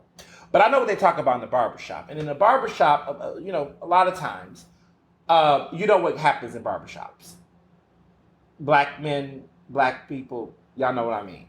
You have the old hag, creepy dude who basically probably has, sexually harassed women, like, consistently, and don't think anything wrong with it. Like, will step outside the shop and catcall and do all of that and think that is what makes him a man. So you have that real, like, over-the-top, perverted guy, right? There's always one of those in some type of way. And also tries to feel justified in it. You have the staunch misogynist who really just believe that a man's role this, a man's role that, woman is this, woman is that. And this man has been divorced several times and he wonders why he can't keep a relationship.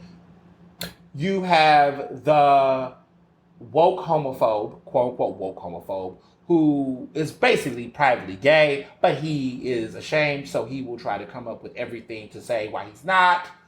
You also have what is called the nice guy, who's really not the nice guy. He's the guy who tries to act like he has a firm grip on society and that he sees things differently from everyone else in the shop, but he's deeply complicit with the fuckery and really low-key is just as bad as them. Then you have the unapologetic fucking scholar who thinks that because he's got somebody's degree or someone's education or well-versed or well-traveled, that somehow he can address the situation. Sadly, he can't, because oftentimes a lot of his logic is agreeing with the men in the shop to fit in rather than challenging them on their thinking.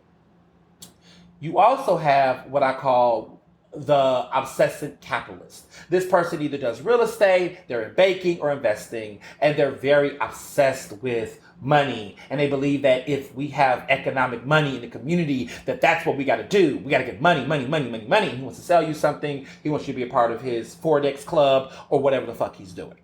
Then you have, just keep it 100. You have the gym rat, who's like the guy who's like in super health. Everything's about health is wealth. He is probably was, plus size a couple years ago, but he lost a lot of weight and he's working out. And he just keeps wanting to tell everybody what they need to do with their body because he thinks he's God because of what he did with his body.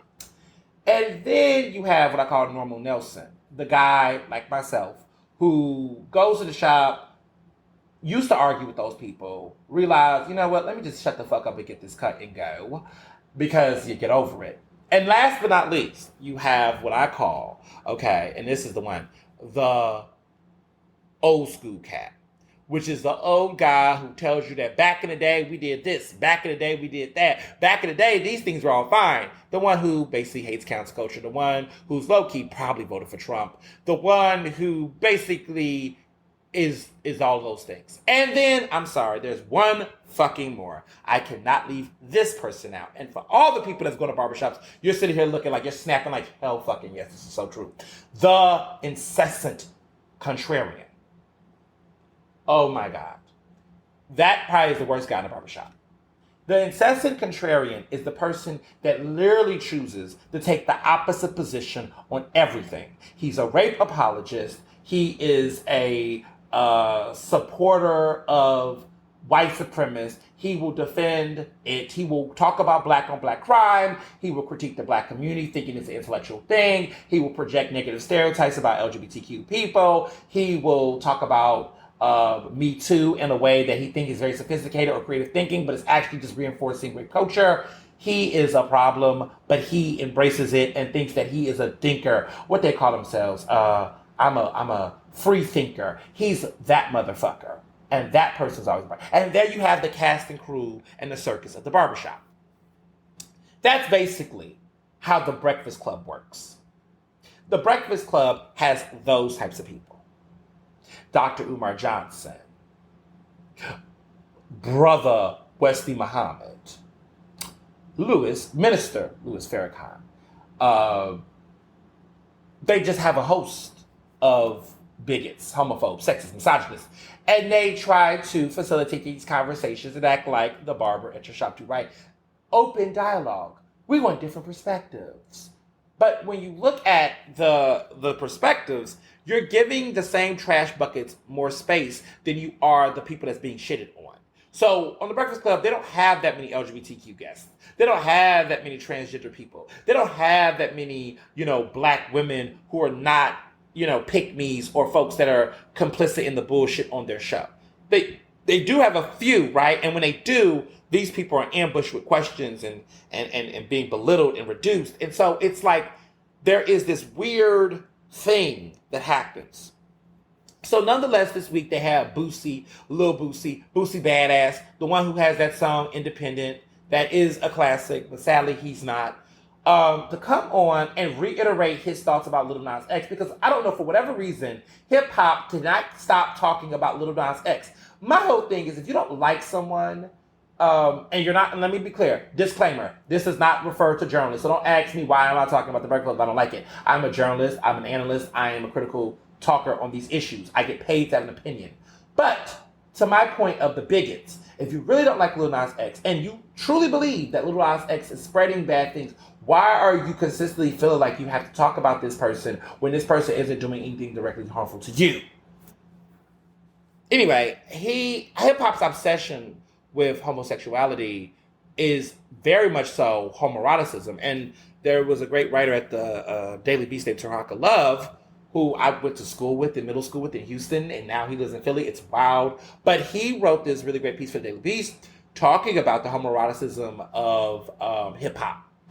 And I am just like, yeah, for starters. But second, it's just one of those things where it's always been the case. Like, these men in hip hop love, I mean, it just reminds me of just like, as a black queer person growing up in urban, in the hood, basically, in different, aspects of my life, seeing this thing where these guys knew that they were having sex appeal to both men and women.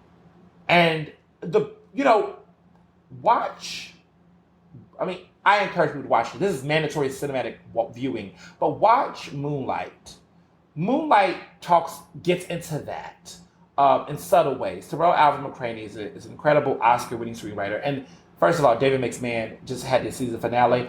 Whoa. Season 2 finale was just recently. Oh God, the show was incredible. I wish more people would watch it. I just need you all to watch it.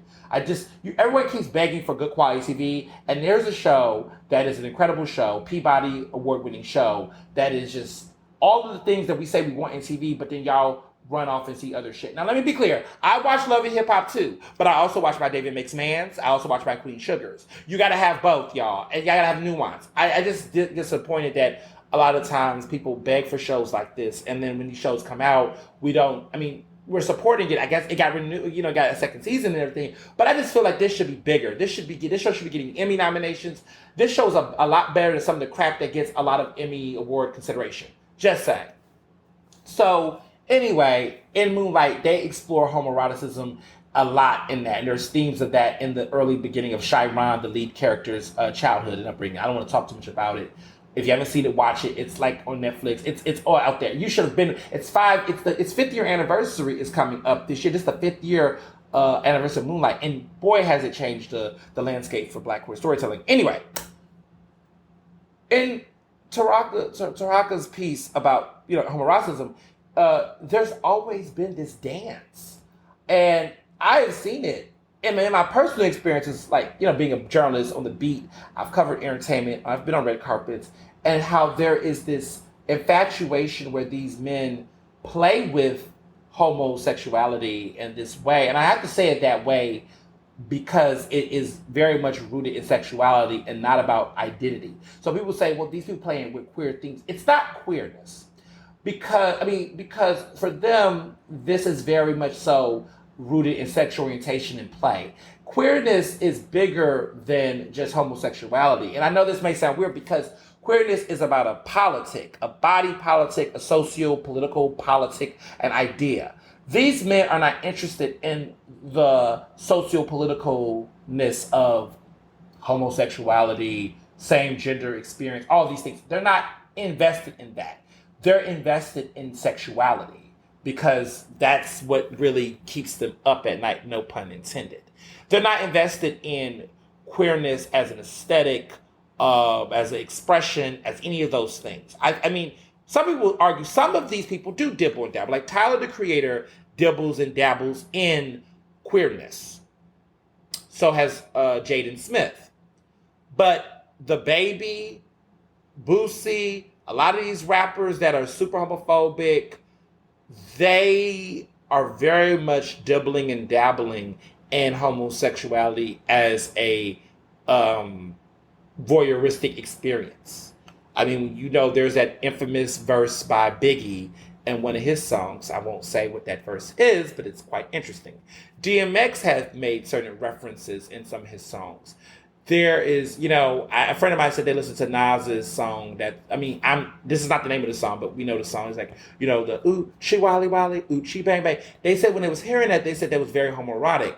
And I used to think growing up, listening to hip hop then, it's still vulgar now, but just the consistent referencing of penis size, sexual proudness, all these things, and then the absence of women in certain scenes or visibility. The way that women were treated as props, the way that these men would be amongst themselves, but the way that there was this needs, like, well, most of the people listening to those songs, there are women that listen to hip hop for sure, no doubt.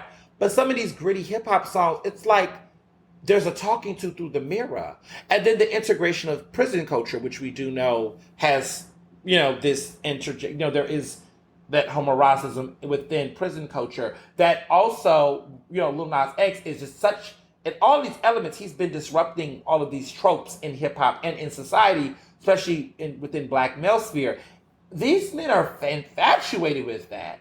And I think the thing that they struggle with is that they have a hard time because they don't have a hard time. I believe that they are doing, like, I look at, like, when I was talking to Jamarcus about this video years about sexual, awakenings and things, that a lot of these men were hip hop artists that were that for myself or my friends, because that's what we saw. But it was like the appeal and the sex appeal of these men were clearly done to appeal to us. It's so weird. But I really want to unpack this. Like, I think about when I was growing up, Ja Rule. Like, I always in my head, I don't know if Ja Rule's gay. I don't think Ja Rule's gay. But Ja Rule has said some interesting things on social media about tops and bottoms and things like that, or references to some things where I was like, that's interesting.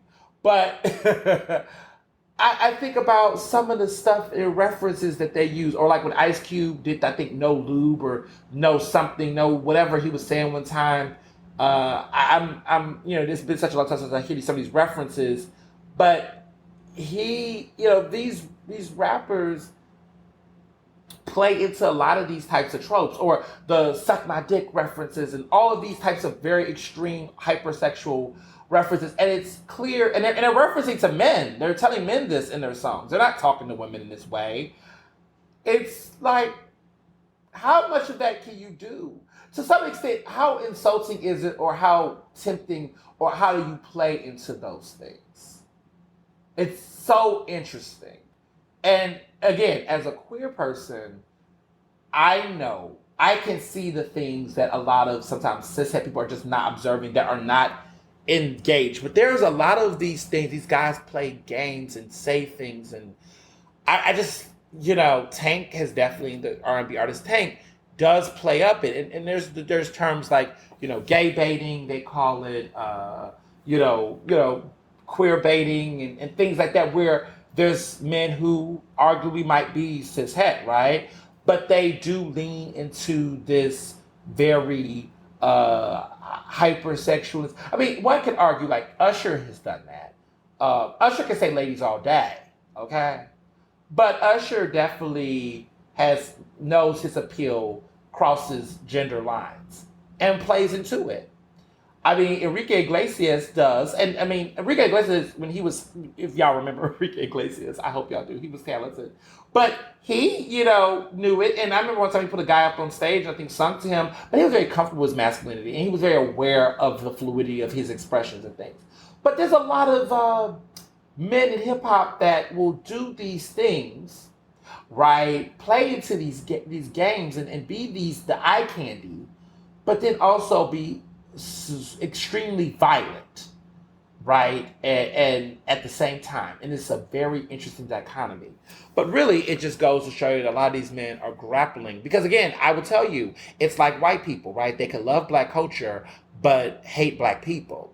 These people are infatuated with how queer people have sex and are pleasured and all of those things, but hate us as a people. And we have to understand that that's the same type of psychology that, some white people have towards Black people, where they're like, oh, I love Black music, I love Black food, I love all these things, but I'm going to be a Karen and call the cops and ruin your life. That's the same way that a lot of, I feel like some of these men in hip hop are. They privately tease out things, say things that are very homoerotic, say things that are, do things that are very teasy and provocative, but at the same time will turn around and say, I will fuck you up, you faggot, I will fuck you up, you whatever. They will say all of the things that are still homophobic and violent. And for a queer person who, especially young queer people, black queer people, right, that navigates desirability, sex, and attraction things, it's such a complicated thing. And I think about my earlier years and navigating my experience and my identity, that bled into the type of men I dated when I was like when I was like 18, 19 years old and 20. That was trade culture, right? This idea of, and I've talked about this in previous episodes, but like thinking about it in retrospect, that I was dating guys that were like the baby, shockingly, right? Mr. Johnson is far from that, but I dated guys like the baby privately on the low, on the DL. I, never. I mean, Boosie's not attractive to me, but I've hooked up with guys that similarly look like, or kind of have the vibe of a Ti or a Ja Rule type. I know. I mean, not them. I have not slept with them clearly, but people that come from that kind of vibe and vein and personality. Like I've had those experiences, and many black queer men I know have as well. And what's interesting about it is that was an allure to me in the very beginning of this idea of I got the straight guy, quote unquote, that was attractive, that was, that I shouldn't. It's like having forbidden fruit.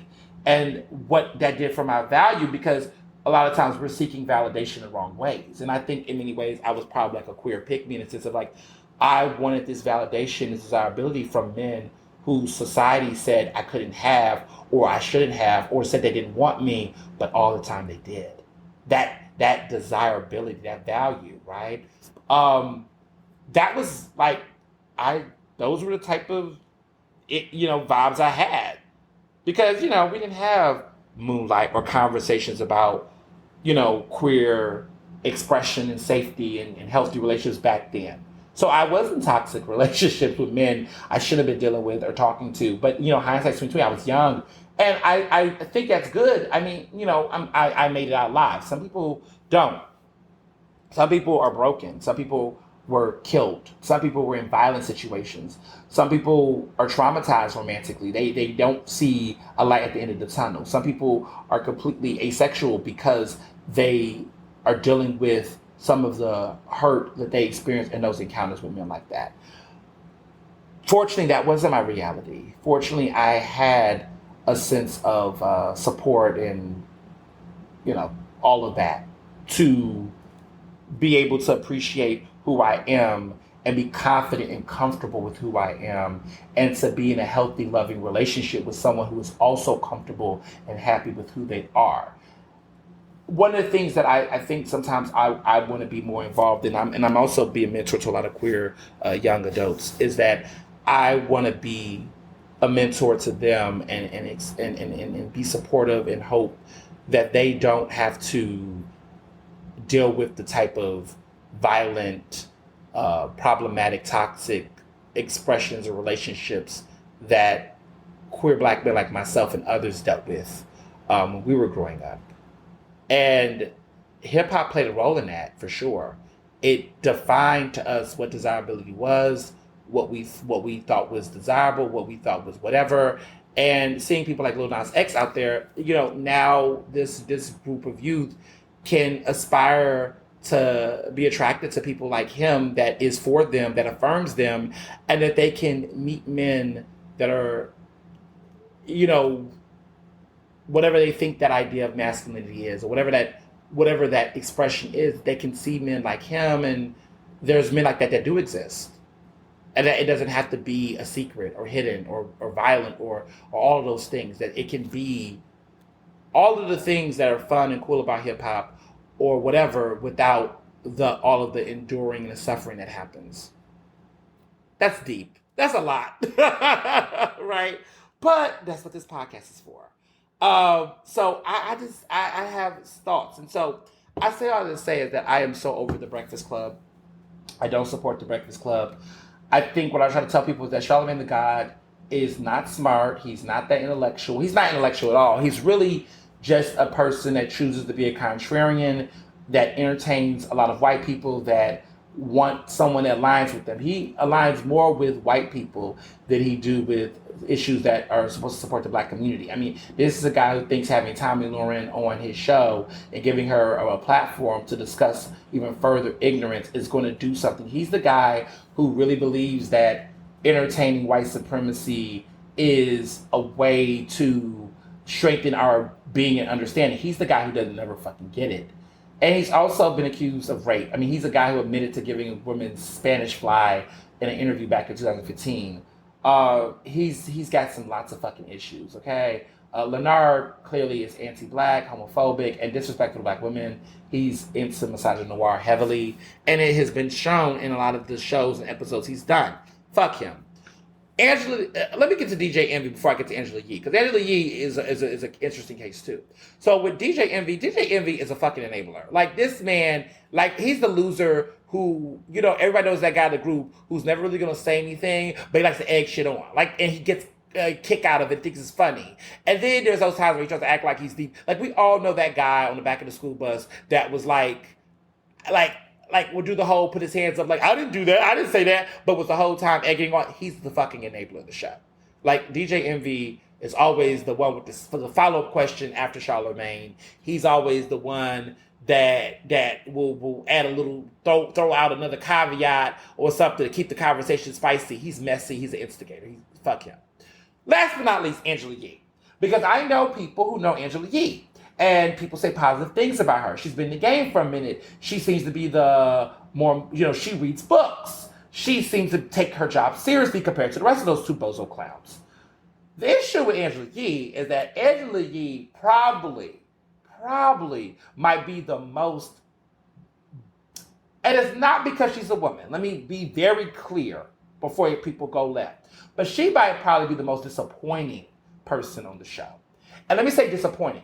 Disappointment means that it's a person, when you're disappointed in someone, that means that you hold them to you know they have potential and they've let you down. Charlamagne the God can never let me down because I always knew he was trash from day one. I mean, remember, I was 5 years ago donkey of the day because I came at Justin Timberlake and he caped for Justin Timberlake. So, yeah, fun fact. And, you know, DJ Envy, I don't expect much from him. I mean, this is a man who allegedly, many reports, cheated on his wife. Rumor has it for Erica Mena at one point in time many years ago that he's just a whack. He's just so, yeah, no expectations for him. But Angela Yee is when you know better, you do better. And Angela Yee knows better. And there are times where there was times many years ago when I had hope. I was like, I don't know. And I had a friend, my good friend Leslie Mack said this earlier about another person we're going to talk about Beyonce. We're going to talk about this Beyonce thing, of course. But with Angela, it's like, I thought like, oh, maybe she just feels like she's got to play with the boys. And she has to do this. But I think as a man and as a feminist, that I am having, every time, these are the moments when I have to check myself and say, part of accountability is giving women agency. Agency not only to make good decisions and right decisions, but agency to be accountable for the things they do that are harmful and problematic. That is something that I, continue to remind myself and I learn is that I cannot put women, in the pursuit of being a supporter of women, of course, and all of those things, especially Black women, I can't also forget that women have agency to do good things and bad things. I'm always interested in defending women's agency to defend themselves and protect themselves, do great things. But sometimes I oftentimes will default to blaming men, because oftentimes it is men's fault. But oftentimes blaming men when women also do bad things. And sometimes you have to take a step and say, actually, no, if we're believing in the equality of people and the equity and normalizing women as power players, we also have to treat them as full human beings when they do fucked up shit. So like feminism is not me being like, oh, well, we can't talk about Margaret Thatcher, her problematic ways. Let's talk about Winston Churchill. I think Winston Churchill influenced Margaret Thatcher in a way that made her. No, Margaret Thatcher was a fucking war hawk and she was a problem. And that don't got nothing to do with the fact that, yeah, she was a woman in leadership, whatever, and we know sexism exists, but she's also a problem. Same way I will not divorce accountability for Charlemagne because he's black. Like, yes, Charlemagne is black. He experiences racism. Yeah. But he also has chosen to choose violence and to do fucked up things. And so that's the same with Angela Yee in the situation. Angela Yee, is complicit. And complicity is one of the worst elements in violence towards marginalized communities, because to sit back and to hear these things and to try to throw out little pushbacks, but you're still working and operating within that status quo, you are complicit. There's no higher ground. Boosie should never be on the show. There was no point for him to be on the show. There's nothing he has to offer. Boosie's not doing anything that requires him to get this national platform. He's not. So the intention of the show and that episode, like many shows, was that they wanted to keep the conversation going. They wanted to continue to stir the pot. They wanted to have a viral moment. They wanted us to all respond and react in shock and awe. And they have been doing this forever. They've been doing this forever. They've been doing this forever. Which means at this point, it's no longer shock. It's no longer disappointment. It's just like, fuck this show. And I'm going to always remind people not to watch it. And to the people that continue to act like that we got to support black media, no, we don't got to support black media. That's trash. So I'm not crazy about the Breakfast Club. I don't support the Breakfast Club. I'm not really here for the shade room. There was a time where I thought the shade room could be something. And I was like, oh, this young black woman is doing her thing. She got a Forbes 30 under 30 list. Maybe she's going to do something different. No, the shade room, just like Vlad TV, right, which is not black owned, like the Joe Budden podcast, that these types of programs are centered around amplifying drama, mess, misinformation, homophobia, transphobia, misogynoir, and other forms of anti-blackness, so that they can be able to make revenue. This is all about making money for them. They revel in this bullshit. And at some point, you're like, maybe it's just entertainment gossip. But the way that they curate the gossip, the way that they are obsessed with innuendo, the way that they start up problems, the way that they know that they have toxic followers that are going to react a certain way. I am so sick of quote unquote thoughts organizations, aka, for example, where they'll show a black queer man in a dress, and they will do something like thoughts, that whole, people that do this, that is bait for go off, because you know that most of the people that are going to go in there and share their thoughts are going to share hate. They're going to further negativity, and then there's going to be people that's going to try to defend or support that's going to get talked down, and you're just asking for war, and you're putting targets on the backs of these people. And you're furthering the negative stereotypes and issues. And because they don't filter their comments, they don't filter anything, they allow most of these conversations, oftentimes perpetuating homophobia and violence. And these are platforms that they've created. So you facilitate a platform that allows for people to be excessively homophobic and transphobic and violent towards people within our community. You are facilitating. You are who follows you. When I look at my followers, people always say to me, and this is why I gotta get this off my chest. People always coming to me being like, I'm on your Instagram, I can't comment. There was a woman who got under a comment, just really was disrespectful about me under a Philly Mag Instagram post. And she was just like, Ernest is this, that, and the third. And, and he doesn't let anyone comment on his post except he wants to hear himself. That's a fucking lie. I actually do follow people. And the way that my Instagram comment settings are set up is that the only people that can comment on my posts are people that I follow back.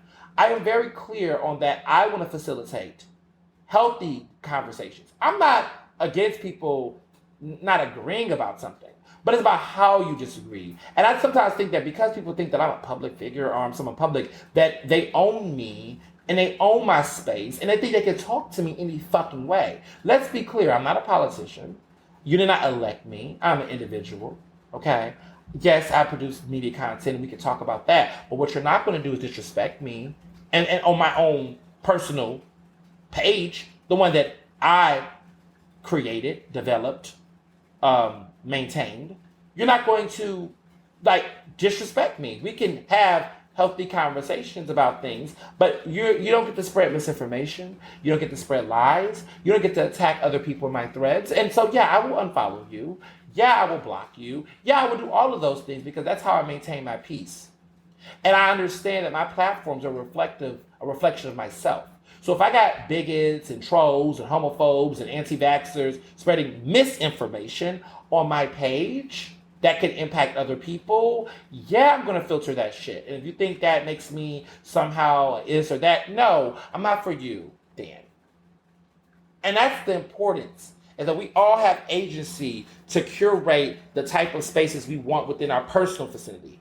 I give so much of myself publicly and my content publicly. And a lot of my content is accessible publicly where people can have those debates elsewhere. People get in the Philly Mac comments on Facebook and say all kind of crazy shit. And that's Facebook's, and that's Philly Mac's page, and that's their forum. And you can share the shit on your page and bash me all day, because that's your platform. But on my fucking platform, there's going to be some rules and regulations, because I want to guard not only the self-care of myself, but those who follow me. And that's why I do what I do. Because once upon a time, there was a time where the floodgates were open. And I got doxxed, and I got, threats to my safety. And I saw a lot of other people, get disrespected as a result. And I don't like that. So I have put in measures in place to protect my content and my intellectual property and the direction of how conversations go on my threads. Yes, yes, yes. And more people should do that, because part of the problem is that we keep talking about how we're going to combat cyberbullying and things like that online. What are you doing in your space to create safe space? Because you're getting bullied to think that, by me not doing that, that I'm not being diplomatic or whatever. Fuck all of that. There's no such thing as diplomacy with hate. You cannot be diplomatic with hate. You can't. And that's the problem. People are talking about differences of opinions. These are not differences of opinions. This is conversations that are furthering the death and marginalization of innocent people. You are having viewpoints that is trying to subjugate by existence. How is that a fair space? Why would I give you a platform to have conversations about aspects of my life that, one, you clearly don't know about, and two, you think that you can, and also spread violence? Fuck no. And you gotta do that. I encourage people, look at the safety, measures on your social media accounts. Vet your posts. Look at who you're following. When I look at my timeline, I was just having a good conversation with one of my good friends about this. We were just talking about it, and she said something about Viola Davis having a smaller following. Viola Davis has, tons of followers, hundreds of thousands of followers, but who she follows back is very small. And that she was curating who she follows. And that's kind of what I have done. Like, I'm very mindful about who I follow. I don't want to see everybody's shit on my timeline. People that want to see my stuff, great. But do I want to see their stuff? Some of these people, absolutely not. And so I'm very mindful of who I follow, what kind of content I want to see on my timeline, what kind of images I want to see. I'm very mindful about that, because if I don't, as a journalist, as someone who's out here like that, I see and have to engage with a lot of misinformation, hateful content just for my profession. In my personal life and on my personal platforms, I have a choice that I don't have in my career. So I'm definitely going to take advantage of that curation. And I encourage all of you to do the same. That's that on that. Okay. So time's up. Time's up for Time's Up. Okay. As you all have probably seen, the CEO of Time's Up has resigned this week, Tina Tachin. She resigned due to a lot of scrutiny and criticism around Time's Up involvement. Now, the board chair has also resigned, and other people have been distancing themselves from Time's Up lately. Time's Up is the women's advocacy organization that really came about following the Me Too movement. And this organization was supposed to be supporting and having the backs of victims, especially those particularly in Hollywood and the industry, that was experiencing sexual harassment and rape and things of that nature.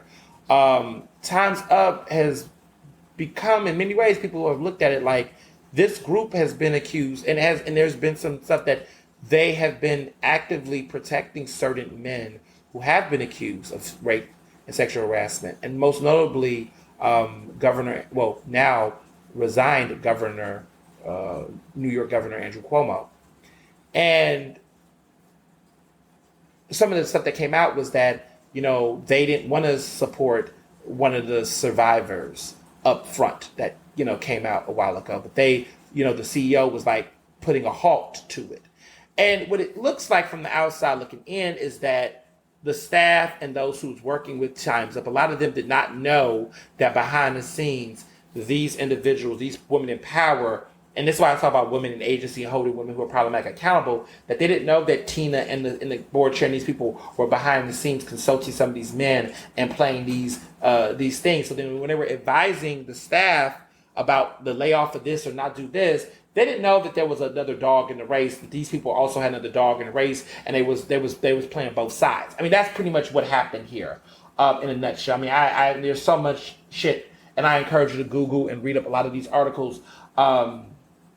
This woman named Drew Dixon, who is one of the survivors that came out about Russell Simmons, and there's that wonderful documentary on the record that was just fire. That was on HBO. You can watch it on HBO Max. I've watched it several times, and it outlines Russell Simmons, the numerous consistent allegations of rape regarding Russell Simmons, and how retaliation impacted those women. And Drew Dixon is just such a hero. I've had the opportunity to converse with her on social media and different platforms, and follow her and been following her journey as she talked about how Russell Simmons continues to be off the hook in several cases in spite of the things that he do. Some of your faves, like Michael Lamont Hill, was like on a recent, it was a couple of months ago, but he was on a web chat or something, and Russell Simmons appeared, and he just, this man who, talks about how he defends black women and steps up against rape culture, he was just shell-shocked. Didn't say nothing. Didn't call Russell Simmons out. Didn't say anything. The guy on Twitter talked about he was in such a state of shock and blah, blah, blah, blah, blah. It's like, motherfucker, come on. Come on, Dr. Mark Lamont Hill. Like, really? Like, such a state of shock that you say nothing? Or maybe the ability to be quiet on that platform like that gave you a safeguard within the very misogynistic confines of rape culture or hip-hop culture, that a lot of these men can know these things to be true, but when had the opportunity to confront that bastard, you didn't. And then, of course, when you get off the line, you're like, I this, I that, blah, blah, blah. It's so easy to talk this shit on the sidelines, but when you see a person up front, you gotta confront them. You gotta, or at least, like if I was in a space with Russell Simmons, like I met Russell Simmons in person in 2014 during the BET Awards. We took a picture together, and I didn't know anything about those allegations. I mean, I was so young. Again, I was in the entertainment. I done seen some people, and but what I would say about Russell, I saw him, took a picture with him. It was quick. It was nothing. We weren't besties or anything like that, clearly. But I saw him at the event, took a picture with him, and didn't know all the things I know, clearly, that I know now. If I saw Russell Simmons again, yeah, what's up? Like, I'm with the mindset of what's up? Like, what's up? Like, how do you show up when several black women and people have accused you of rape? And how are you going to dismiss these people? Like, Drew Dixon was somebody who was in the industry, had a career, had a reputation. How do you justify that? Why are you here? Why are you not taking yourself somewhere? Why are you, I don't know. I just would confront this man if I saw him. And for Mark Lamont Hill to have that platform to do that shows you how much these are the moments when women don't trust us. But then there are also women within this movement, right, that also prove themselves not to be trustworthy. Drew has said that Time's Up people were very much so blocking access and support around her documentary and the work she was trying to do, along with other women in the Hollywood industry. And it's interesting because these are the types of things that are happening behind the scenes. And these are people that front like they're allies and advocates, but then they do these problematic things. And with Time's Up, like, this is an organization that it's no different from a lot of these other, national black leadership organizations where they make these compromises behind the scenes to stay afloat. And I remember how many times these women have had to, some of these women have to step down because of some faulty affiliation. Like, Time's Up have been having problems from the very jump with issues where, I remember one person that was in leadership, they had to step down because their son was accused of rape and they were involved in trying to protect their son in the situation. And so because of that scrutiny, that public scrutiny, they had to step down. And so it's just like, it's great talk, but when it's time to really be in solidarity, they have their relationship they don't want to let go of. And that's what we're finding out. I would just say that to any of these women who are dealing with really, really super, super wealthy, rich men, especially really wealthy, rich white men, that you need to come with the mindset of, if you heard a whisper or a rumor or a behind the scenes, you might want to think about realigning your organization, its priorities outside of that person's purview, because when the day comes for the shit to hit the fan, you don't want to be implicated. And unfortunately, in this situation with the Time's Up leaders, they implicate themselves. So now the reputation is there. Now people are just like, fuck this organization, just ban it.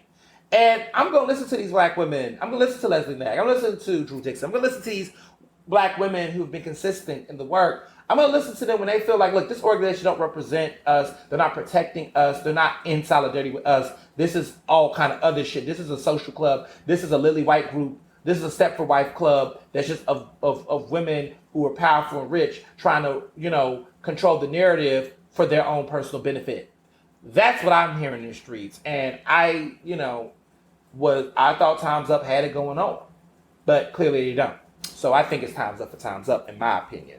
And listen to black women on this issue. To, really, really take that time to listen to that. Real rap. So, this is a theme, because y'all been waiting for this. I've been waiting for it too. I told y'all this is going to be a long podcast, but y'all miss me and I miss y'all, and I just have so much to say. There's been this long-going debate, and this whole segment is really about a lot of these conversations around separating the artist from the artist and all this. And I think there's been so many examples this week that I feel like it's just a perfect theme here. So, first of all, there's been conversations about can we separate the art from the artist? And I've had some great conversations with people at cookouts and pool parties, as you all know, about a lot of topics.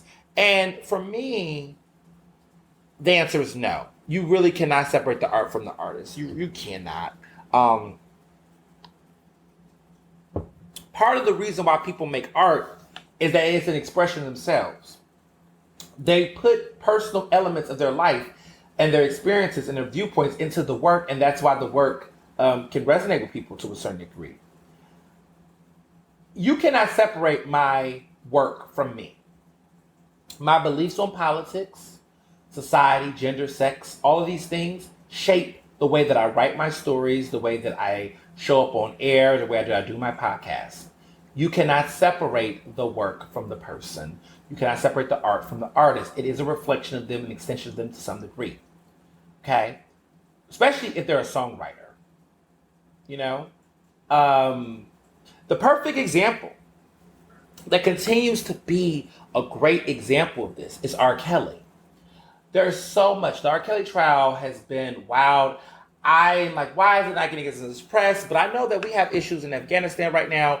And I just want to tell people, because I have people that listen to my podcast internationally. Listen, please, Americans, folks that are trying to evacuate, if they're telling you to get the fuck away from that airport, stay away from those airports if you can, um, because what's happening to the soldiers, you know, it's sad.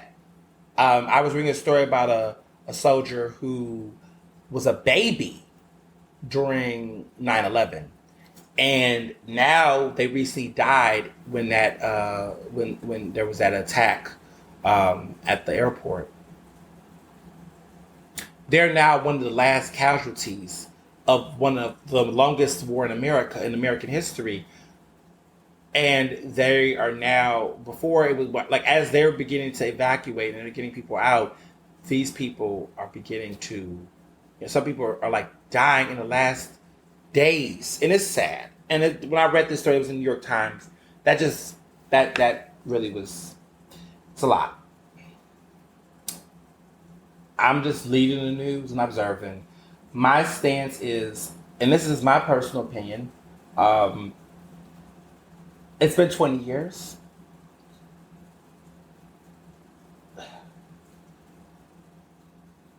Our troops need to come home. I want as many of the refugees and people that want to leave that country. I hope that this country continues to provide a space for them. Because, in my opinion, if you are engaged in war, you have a moral obligation to protect people after it. And so, to the refugees that are coming home, coming to this country, they deserve to be here. To the soldiers who've been there, they deserve to come home. They deserve to be at peace. I also just want to say briefly that there's been a lot of talk in the press about the Taliban trying to change their image as being, misogynistic or harmful to women. They're trying to change their image.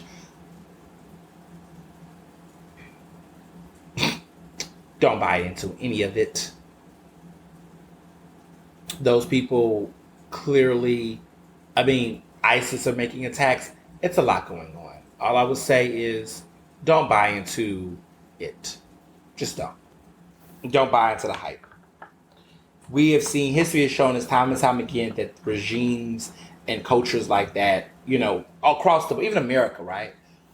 That countries that are under dictatorships and authoritarianships and other countries, right, will always frame their appeal and approach to being more inclusive and receptive before they, as a way to try to soften heat when people are looking at them. This sounds like the police department. This sounds like our police institutions, right? This sounds like the state, right? That, we're going to embrace this community, this group, but behind the closed doors, they're coming up with a massive plan to do even far war harm. And that can be seen in America. Like, America will, in some cases, will present itself as being allies to certain, citizens in this country, and then will turn around and create policies that will bite them in the ass after doing these grand gestures. All I'm saying is, when a person shows you who they are the first time, believe them. And that's all I have to say about Afghanistan right now. So back to separating the art from the work. We can't do that. We cannot separate the art from the work. And so R. Kelly trial has been happening, and I've been following it. It's Surviving R. Kelly Part 3, Part 4, Part 5. It's just like confirming all the things that a lot of us already knew to be true. And one of the things that's come out is that, he's forced people to have abortions. He's done all these things.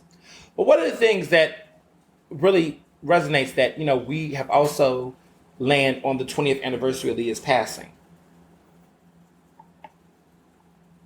Aaliyah's music has been coming back. There's a lot of conversations about Barry Hankerson and family who was all up involved and implicated in some of that shit with R. Kelly, especially our uncle, who's worked the deal to get our music come out. And it's sad because I really don't want to support anything this motherfucker has to do, because he was, as an Aaliyah fan, that he's problematic. The music, it's I've been listening to the music. Of course, 1 in a Million just came out. The Red album, Aaliyah's self-titled album, is coming out next month. But one album that I went back to revisit that has always been out because it was with a different label is Age Ain't Nothing But a Number. And I listened to that album. I listened to those songs. And you find out that R. Kelly clearly had a lot of producing, songwriting involvement in it.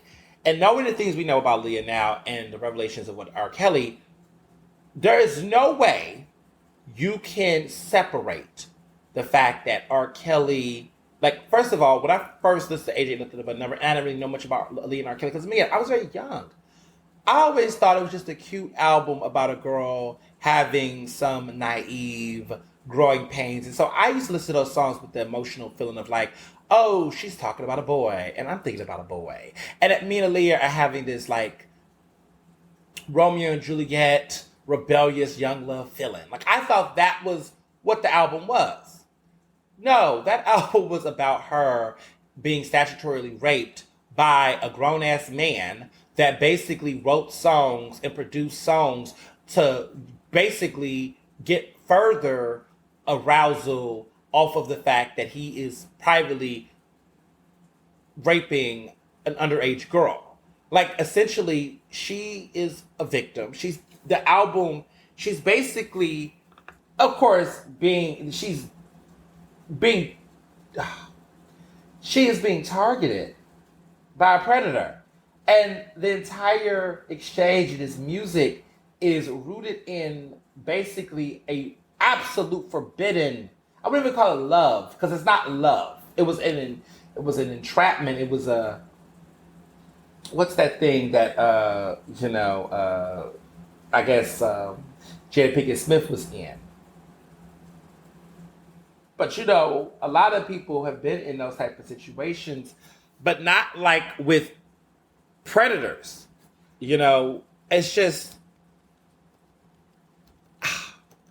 like we're listening to some of those words, an entanglement, basically.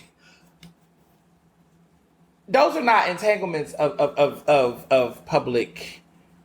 I don't know. It's wrong. It's rape culture. It's human trafficking. The relationship that they had was not only illegal, but it was fucked up.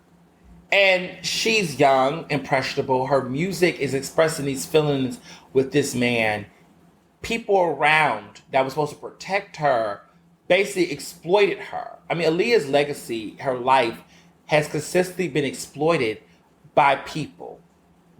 Because she's beautiful, because she was young, because she was so talented and so gifted, that there was the story of Aaliyah's legacy is a story of a bunch of men who have exploited her from life to death, and also a metaphor and an allegory for Black women's experiences in society, largely by men in general, right? But her entire experience. And so when I listen to AJ Nothing But a Number, you find out that this man basically got off the idea of this young girl, this underage girl, singing songs about having experiences with him and him being able to have the power to keep this secret, but also profit off of it. And so it's hard to listen to AJ Nothing But a Number now, because I realize that in many ways, the support of this album goes into royalties that support her problematic ass uncle, right, Mr. Hankerson, whoever, who is benefiting from her exploitation, and was a part of that from the jump, where it was fake IDs. Apparently, he helped get fake IDs for them to get married. I mean, this is the shit that's coming out. And then on top of that, was in cahoots with R. Kelly at that time, when these relationships was this, when all this was going on. Like, this young lady definitely went through a lot and was exploited. And I think there's a reason why she loves the self-titled album Aaliyah, because there's a level where she gets to, I mean, she was 22 when that album came out, when she passed away. And such a really, I mean, she always had this level of maturity in her voice and her music and her vibe. A lot of that maturity was because of the fact that she grew up very fast and had experiences very early in her life. And it's so... And the fact that people in this industry supported that and let that stuff happen to her, and these people make money and all of these things, it's just disgusting. It's disgusting. It's just terrible. And so for me, I can't listen to none of R. Kelly's music knowing that some of those other songs in his life inspired experiences that were wrong, that were fucked up. And so I just can't listen to R. Kelly. I can't play his music anymore. I can't listen to it. I mean, he was dropping hints as early as that song he had called Vibe. I forget, it was with a group he was a part of. Like, R. Kelly was a part of a group before he was a solo artist. Um, the group was called Public Announcement. There was also Black Men United, but Public Announcement, he was a part of that group from 91 to 93. And so with Public Announcement, there was a song called Vibe that came out. And Vibe, in one of the parts of the song when he's like, she's got that vibe, she's got that. It's a jam, right? But the crazy part is that when you start to the end of it, he start naming girls, talking about she's got it, she's got it. He says in the song, little Aaliyah's got it. I'm like, little Aaliyah? He named her. Sorry. I heard this song a couple of months back, just off of I had like a Spotify 90s playlist, and I don't have R. Kelly, but Public Announcement was a part of the group, so they played Public Announcement, and that song came up. And I'm listening to it, I'm like, is that R. Kelly? And I didn't even know R. Kelly had a group, because I mean, that's how, But they referenced the Little Aaliyah's guy. He says Little Aaliyah's guy. I'm like, so you were shouting out this girl. Mind you, okay, that group was out in the early. This girl had to be like 15, 14 years old. You are a fucking creep.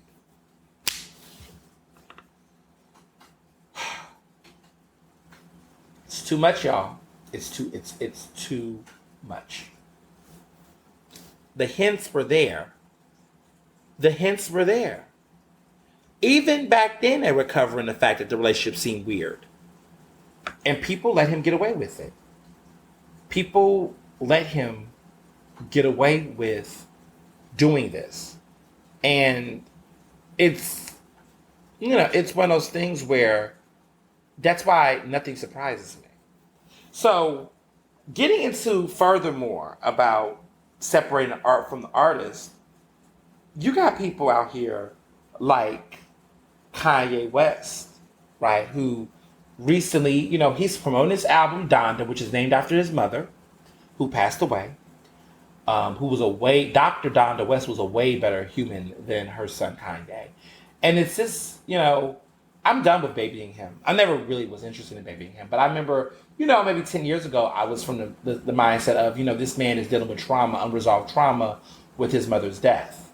And arguably, how his mother died from surgery, and the surgery he helped support or fund, she went overseas and, she had a health issue and led to her death. He probably feels some guilt around that. That's fine, right? That's life. And, trauma. Issue is that at this point, it's been over 10 years, and this man is literally deciding to actively troll and create harm. He's become a monster to a lot of people, including myself. I'm disgusted with him. I just, and the man keeps getting so many passes, right? He was all up in Trump's grill, wearing a mega hat, doing everything, right? Showing us consistently who he is, disrespecting, Harriet Tubman. The man does so much shit. And consistently, each time, more sales, still winning Grammys. Now winning Grammys in gospel categories. That's how fucked up this has gotten. Just a horrible human being overall. But everybody lets him get away with it. Everybody, well, not everybody, but, the culture lets him get away with it. Give him excuses after excuses because his creative artistic genius. He's a creative genius. He's an artistic genius. And here's the thing about Kanye West, okay? Let's be able to do something here. Kanye West is a creative genius. Kanye West has made some incredible music. Kanye West has done some groundbreaking work in fashion. I'm never going to say that Kanye West is not talented. I'm never going to say that Kanye West has not made a cultural impact in society. There are people that's like, he's not a genius. He's not this. Yeah, all right. Let's listen. Let me say why. I'm going to tell you why I'm going to say what I'm going to say next. He is all of those things for the art. He has made significant cultural contributions to society. Like, we know this. I grew up in the era where Kanye, when he was in his prime, what he did for hip hop, what he did for fashion, what he did for, guys like me who wanted to wear, pink and, wanted to wear preppy clothes, but also was not trying to act white, quote unquote, right?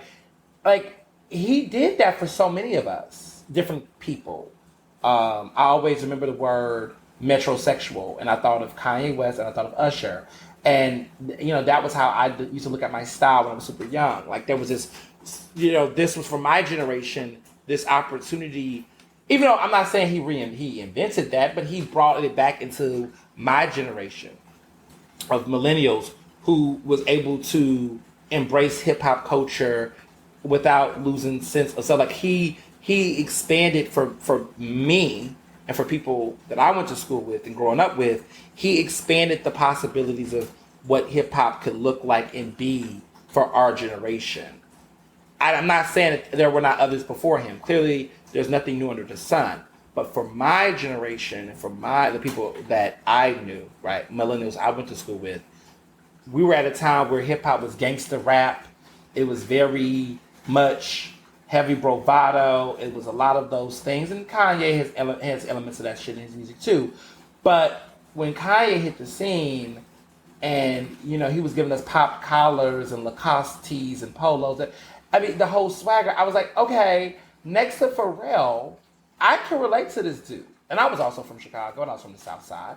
But, growing up in Houston and things, I was like, okay, I like this rap. Good Life was one of my favorite hip hop songs. Like, one of my favorite rap songs, The Good Life by Kanye featuring T-Pain.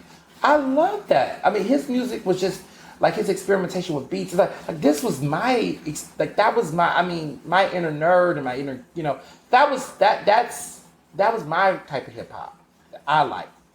Jesus Walks.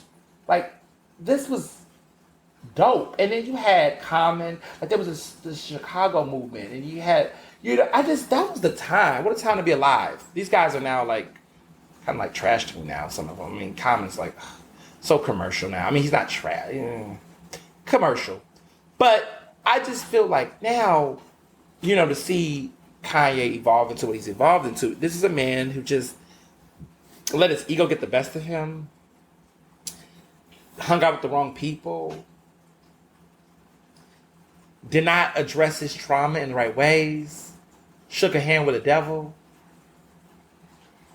became one of white supremacy's biggest black cheerleaders, and really embraced a mindset that hurt the fans, the people that he claimed he cares about. Yeah, sad. It's tragedy. And so he commits more acts of violence when, with Donda, right, he's been doing these live shows, as you all know, or I read about, where he's still promoting his album. This album doesn't have a release date. I don't know why people expect a release date from Kanye West. Kanye West has his own clock. It's called Kanye's Clock, and whatever that album gonna come out is gonna come out. I'm not fucking gonna listen to it. I haven't listened to an entire Kanye album since, it's been a minute. I want to say Life of Pablo, but I don't even think I listened to Life of Pablo like that. I think I listened to a couple of songs off of Life of Pablo, but I have not heard any of his gospel music. I haven't heard none of these other albums he's been making. I don't even know when the last real good Kanye song has been out. Like, that was like, oh, this is a chunk I want to listen to. I don't know. Maybe it was when him and Big Sean and all of them did that song. Was that Cruel Summer? People like Famous. I didn't really like Famous. I thought Famous was a little too... I don't know. Maybe it was... I don't know the last Kanye... the last, Kanye song that I just was like... Mercy, maybe? Mercy, maybe, was the last song. Mercy. I think Mercy was. That collaboration he did with all of them. That was, over 5 years ago, I think. Or maybe... Yeah, around the Yeezus era. Which I did not like Yeezus. I felt like, yeah. But maybe the Yeezy era was the last time I was like, okay, these Kanye songs are cool. But after that, I this new stuff he's doing, I I don't know what the hell going on. I just have lost sight. But furthermore, going into what I was saying,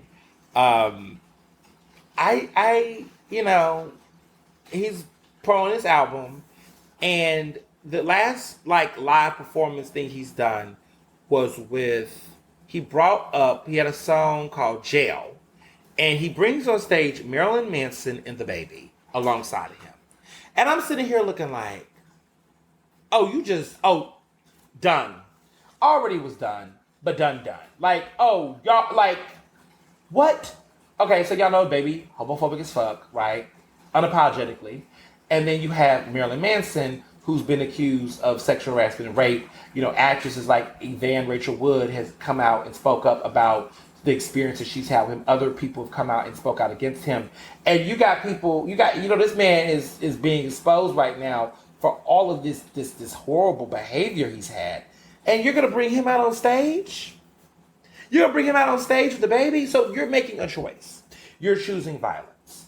And you're choosing to do these things. Like, this is a choice. This is not like it's time to stop justifying things. And what I'm so sick of with fandom, like stan culture, standom really, not fandom, but standom. Stan culture is that so many of these people are so obsessed and obsessed with these artists and these people that they are willing to go hell and high and die on the hill for these stupid ass musicians and their stupid ass experiences and bullshit. I'm just so sick of it. I am fucking tired.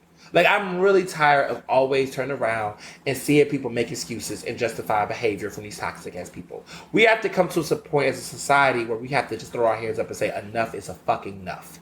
Like, we just have to. We just have to. And, you know, sadly, we won't. But well, some of us will, right? And the ones who will, and we should do that. But like, I'm at a point where I'm just like, y'all don't give a fuck about the culture. Or better yet, you're so obsessed with celebrity culture and you are so in awe of these individuals that you will forgive them for everything. And you know what? Let me tell you something. Someone made a good point about this, is that what this shows you that if these people will do this for a celebrity, they will do it for toxic family members. That uncle who was doing too much touching, that coworker, whoever, they will do this for other people. This is how violence and racism and lack of allyship and all these things combine. Because what it tells you is that if people can forgive artists for being complicit or supporting, amplifying problematic people. Like, my whole thing with Kanye is that it's such a complex thing, because apparently Kanye was the one who produced Lil Nas X song Industry Baby, which is so weird. But at the same time, you're bringing out the baby on stage. It's just like, this man is just all over the fucking place, and everybody wants to be enthralled with him because they think that he's this thing. But like, the thing about Kanye West is that while Kanye West is very talented, let's be very clear that you can be a genius and still be evil. Let's not conflate talent with decency. We have gotten to the point that because people are super talented, that we've assumed that these are good people. We assume that if a person is rich, that means they're hardworking. Why do we accumulate wealth with hardworking? Most society shows that the poor who are exploited are some of the most hardest working people on the planet, yet they don't have the wealth because they've been exploited because of capitalism. There's been so many bad notions about what these things mean. So wealth is supposed to mean humanity or be a source of support. No, it does not. Talented people must automatically be good people. No, it's not. You can know how to dance and still be a fucking problem. And that's what we're realizing here. But sometimes people are so fucked off in their psychology. They've drinking this American dream Kool-Aid, this ahistorical information about values and people. And then we wonder why so many people in this world are rich and unhappy. We wonder some of us, why, we can see these people who do these great things, but then somehow also do bad things. And wonder, well, why would they do that with all that talent? Because the talent never made them a good person. The money never made them a good person. Because that's not the source of where these things come from. I mean, people say the root of evil, money is the root of all evil, or connected to it, or whatever. These things, greed and other things, beget those things. You forgot? Fame and fortune often creates ego and power abuse. It's actually individuals that have to work to check themselves and to check their privilege and bias and violence. They have to work to be better people, but we don't want to have that conversation. So it's almost like, to me, not surprising. But like at the same time, if you're somebody that is still defending Kanye West, I'm gonna unfollow you. And I'm not gonna talk to you. I'm just gonna follow you. I'm just curating my space.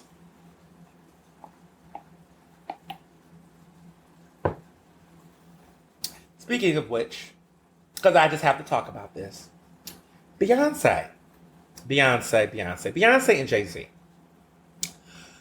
So, there's been a lot of criticism because of her new Tiffany and Company ads, which she appears to be wearing that famed Tiffany diamond that's worth like $30 million.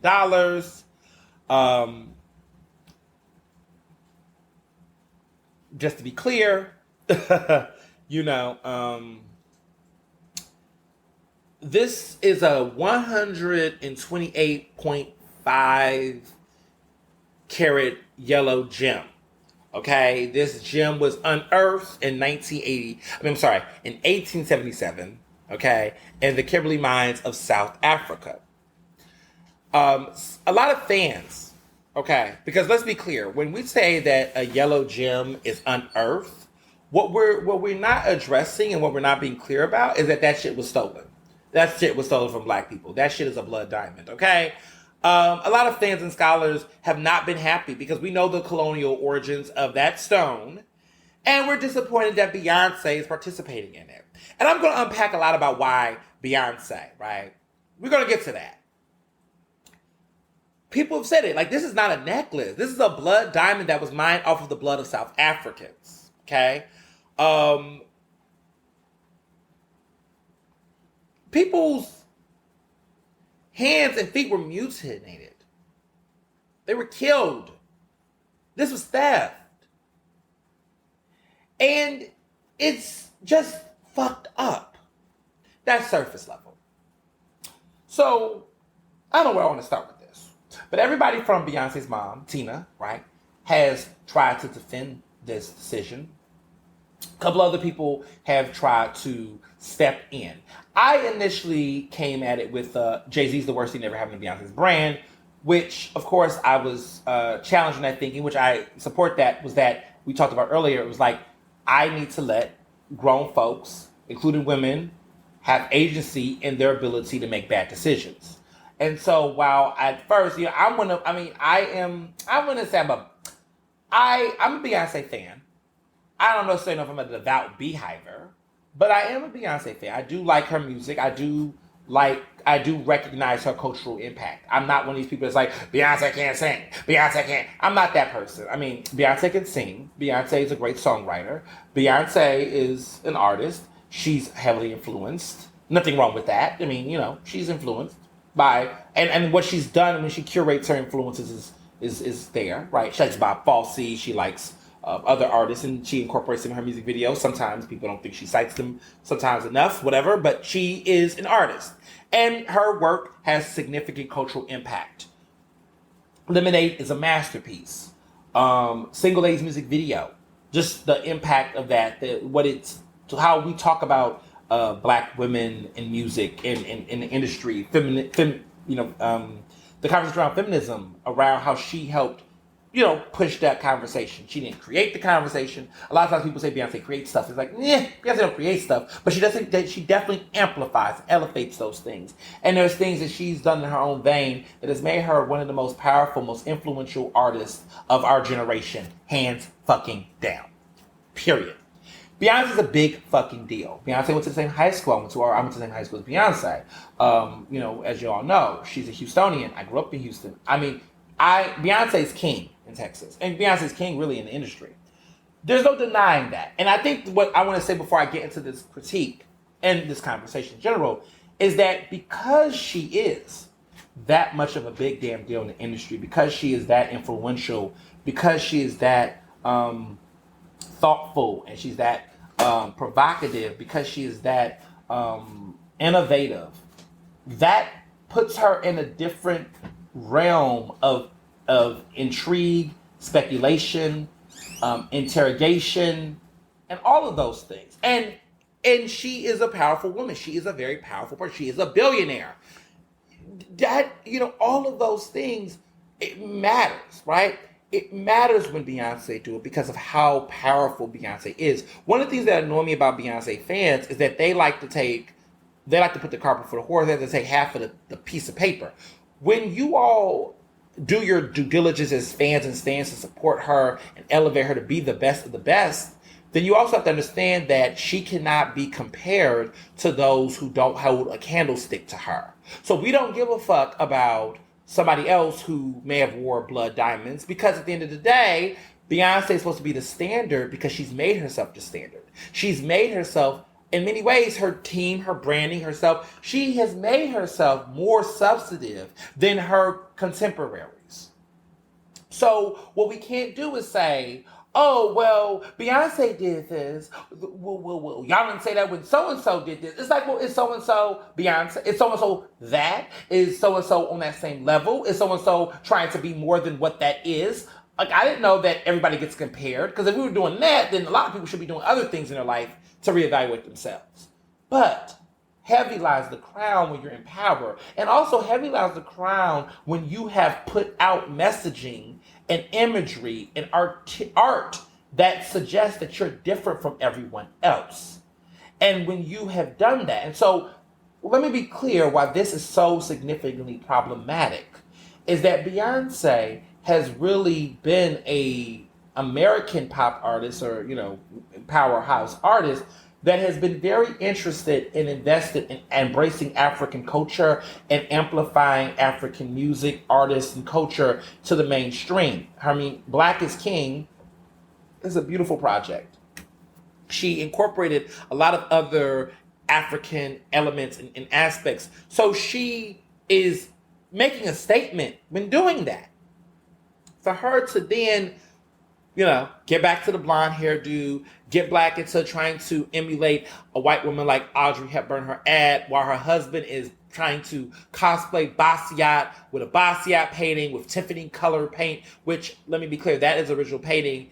Artists have said that Tiffany color, which we all know Basquiat is a Black queer man who died poor and downtrodden, that was very anti-capitalist, and his artwork was a middle finger to a lot of the over bourgeoisie of life. Like, he was very countercultural. Basquiat was incredible. He was a genius and a man who was going too soon. For whatever reason, Jay-Z has taken on this obsession with Basquiat. We're trying to do his hair like him and do all these other things. And I'm just sitting here like, what the fuck do you have in common with a Black queer artist that was against capitalism? What the fuck do you have in common with him? Like, it's just like this, I'm a fan, so I'm going to put on the motif without ever doing the deep study, the deep introspection. Like, that's one of the things that has been disappointing about both Beyonce and Jay-Z when it comes to art, is that they commodify everybody else's art, but then they expect people to view their art as something bigger than commodification, which is what every artist should want. Like, every artist should want their work to be seen as more than what it is. Because it is. Art is more than just for instant gratification and commodification. The problem is they do that to everybody else's shit. They do this to Black art all the fucking time. And then it's like they do it for purposes that are deeply rooted in capitalistic endeavors. And that's always been the issue I've had with Beyonce, is that while she tries to be very much so woke and invested in, project this idea of, liberation, free expression, all these things, she is always behind somebody's Pepsi ad or somebody's Tiffany company ad or somebody's collaboration with some major corporation and group. And she always tries to reframe those things like it's something that is different than what everyone else is doing. No, it's the same capitalist playbook. It's the same gross capitalism playbook. And let me be very clear. People say, well, Rihanna, is a billionaire. Why, listen, all billionaires, including Oprah and all of them, there is some problematicness with billionaireship and things. The reality, though, is what I will say, and I think this is one of the things that annoys me personally, is that if you're those people, just be yourself. Don't try to frame yourself as something more than what you're doing. Listen, Rihanna's a businesswoman. Rihanna's a billionaire. Rihanna creates her music and her art. Rihanna's beautiful. I do like her.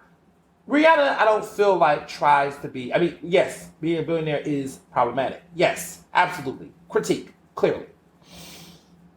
But one thing about Rihanna, I will say, is that I don't feel like Rihanna tries to posture herself as anything more than a black woman artist that is influential, that is wealthy, that is creating her thing. If Beyonce wasn't trying to integrate or disrupt African art and culture or these other types of woke spaces or these types of institutions, I would not have so much critique or disappointment with her because she wouldn't be trying to. I think what annoys me is when gross capitalists, right, try to do the most to position their role in society as a humanitarian or all these other things rather than taking a step back and be like, look, I'm rich, I give money away, and I'm part of I'm part of 1%. Like, if you're not going to give that wealth away, then you're not a humanitarian to the umpteenth degree. You're just basically putting band-aids or cough drops in the mix when people are needs real vaccinations, real redistribution of wealth. So it's, for me, I can tolerate, right, the super wealthy that just know what the fuck they are, give their money, and just get the fuck out the way. Hardly ever billionaires can do that. Eat the rich, whatever. But what is annoying with Beyonce is that she consistently tries to be both. She wants to be this wealthy billionaire that flaunts her wealth, tries to call it black excellence, try to act like she's doing something that is above the expectations and the things of wealthy people and whatever, that try to do all of these things, right? But then at the same time, she, embellishes that. She's told us how she feels in her songs. And listen, that's why she can't separate art from the artist. She said best revenge is getting your paper. Is that really the best revenge? Is getting money the best revenge? Or is it really actually getting to a point where you're dismantling the system? To me, the best revenge is dismantling white supremacy if we're talking about best revenge on racism, hatred. Formation is such a hard song because there's aspects of it where you're like, yes. But then it's like, you might be a black Bill Gates in the making. What? Ew, cringy. That's a cringy lyric. What? Bill Gates shout outs? Black Bill Gates in the making?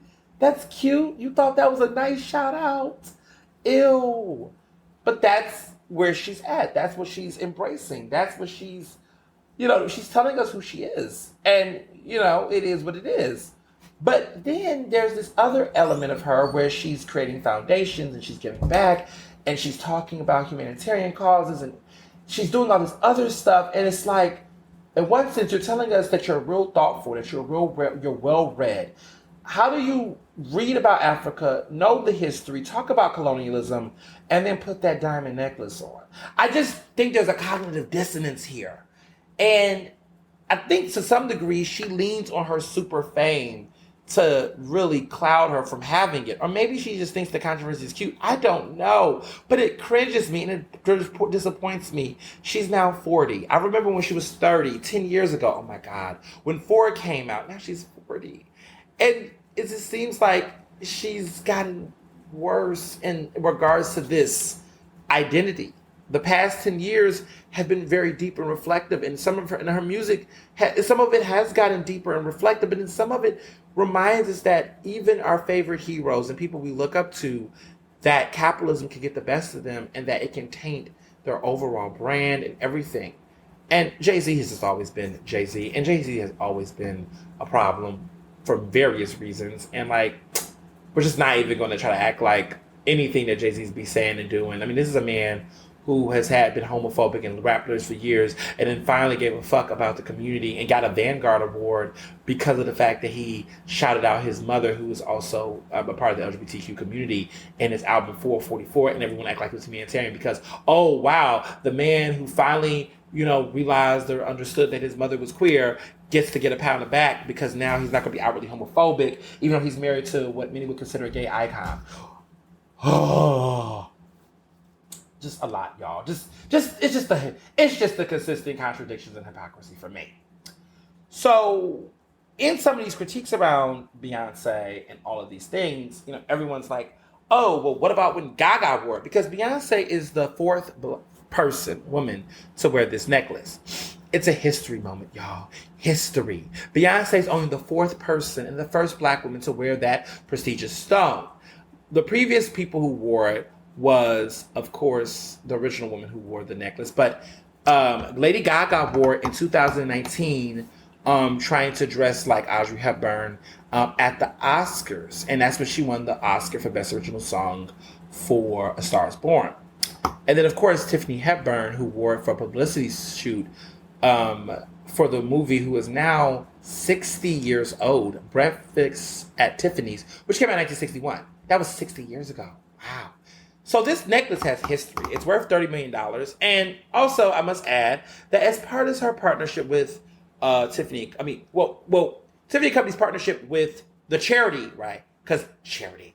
The collaboration with the Carters, I suppose, or the Nose Carters, is that Tiffany Company is pledging a $2 million commitment to give towards scholarships and internship programs for HBCUs. $2 million. So that's how they get away with it. Try to get away with it. Is that there's always this charity angle, and Beyonce knows how to put a red bow, or in this case, a diamond, on her stuff. So she is now doing the thing where she'll do super highly offensive, we're going to say supercalifragilisticexpialidocious, super highly problematic, exploitative bullshit. Like, that's pretty much what she do.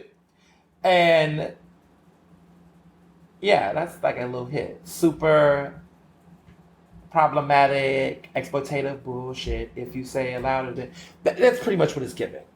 And so this is what she do. She will always attach a scholarship. She will always attach some charitable angle to it so that it can kind of mask the bullshit. Because that moment we're supposed to say, fuck this ad, someone's supposed to say, whoa, she giving money to HBCUs though. It's like, well, she could give that money without having to wear a blood diamond.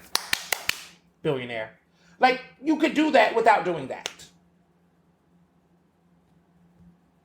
So, her mom, went into this tirade of conflation and, got into a post, in these streets and was just basically saying, how many of you socially conscious activists own diamonds? I thought so. Well, guess what? You go to try to check to see where the diamond come from? Probably not. I'm sitting here looking like, first of all, a lot of socially conscious activists do not own diamonds. Second of all, trying to reverse the argument on them and asking them where they came from and where it came from, whatever, is not a need to dismiss.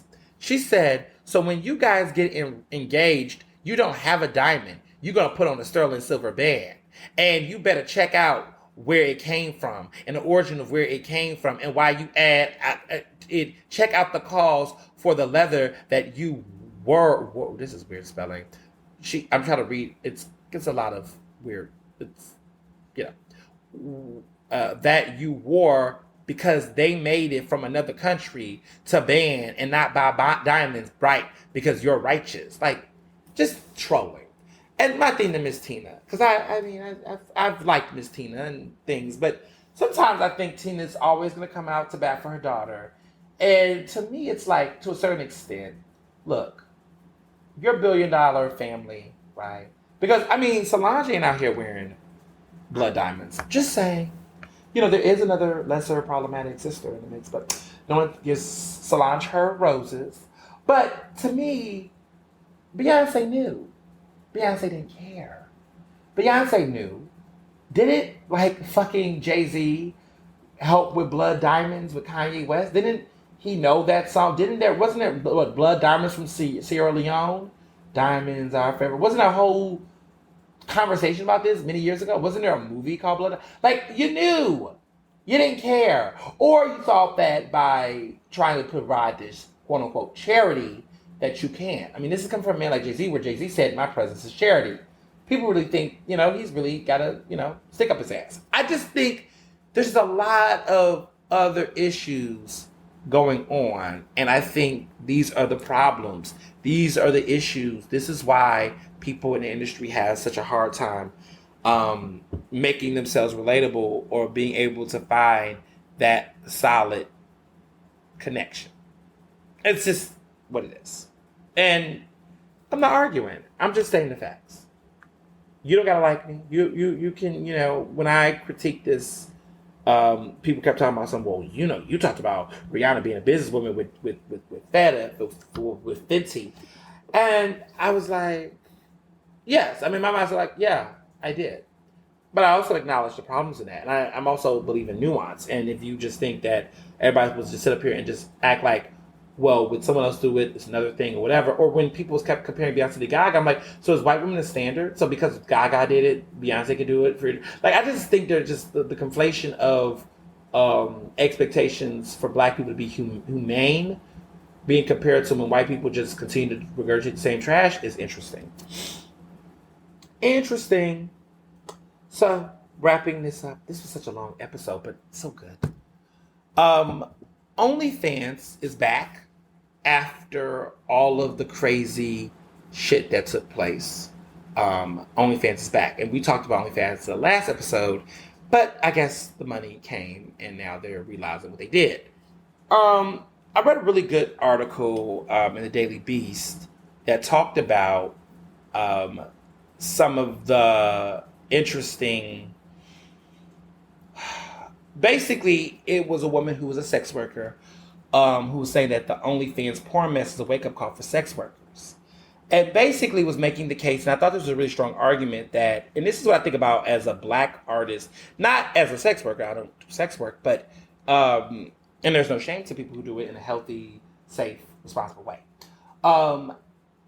That this should be a wake-up sign that sex workers need to fight for unionization on certain platforms. They need to fight for their rights and protections proactively. Don't wait for a scandal to happen, because when these things happen, people's livelihoods get impacted. And I agree with that. I think about, as a creator, as a journalist, as a business owner, all these things that, I always tell people that I'm never going to let these social media platforms be the only place that people can find my content. I have Ernestly.com. I have my own website. I do have my own infrastructure in place that in the event that, Facebook shuts down or Instagram is super ridiculous, or any other podcast, or whatever the case is, whatever outlet tries to do something, that I have my own domain. I have my own vehicles to produce my content and share my content. And I've seen a lot of black creators who are like super into one place. They like Instagram, whatever. What happens when your account gets suspended? What happens if they flag it unfairly and this is the only way you're making your revenue or you're influencing? You have to create other spaces for people to engage with your content. So if you're a food influencer or you're whatever, there needs to be a website. One of my good friends, Gio, we talk about this all the time. He has a Instagram called Gio's Table. And George, his name is George. He's in my wedding party. He's awesome. He does great work. One of the things I love about his work, is that he has his own website. He curates his own content, and he doesn't feel the pressure to only be engaged in Instagram, because this shit can all evaporate. This shit can all fall. And with OnlyFans for me was a wake-up call in its own way, to mean that these platforms, these white people that own them and run them, they don't give a fuck about us. They will shut their shit down or change their rules or their algorithms and leave us in the hole. We need to start building our own infrastructure. We need to start creating spaces to protect ourselves.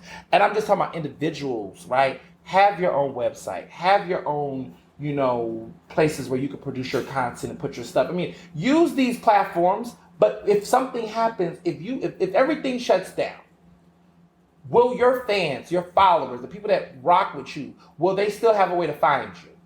For me, the answer is yes. For a lot of these people, the answer is no. And I need, as all of you listen to my podcast, if you're out here in this space doing creative stuff, create your own site. Invest that money. Invest it into building your own infrastructures for your content, releases and things. Do that. Because if you don't, your whole life could go upside down just like that. And that's what happened with OnlyFans. There were some people for a whole week there were stories of people struggling economically and financially. And when I was seeing that kind of stuff, I was like, yeah, that's that. Oh my goodness, my heart go out to those people. Like, that is not it. So be forthright in creating that. So just want to put that there. Last but not least, because I know this is a topic of interest, and I definitely have some things to say. Um, TV right now, well, I don't know how to do this, but TV right now is going through some interesting developments and things. First of all, let me just say, Love and Hip Hop Miami is back. Okay, it is live in 405. It is definitely going down, or it is definitely going down in Miami. Okay, it is definitely you know 305. Sorry, like think about 405. That's Philadelphia area code, I suppose. It is going live in the 305. I've been watching it. The show, the first premiere. I don't know what season we're on of it. I think it's season 3. I think so. I'm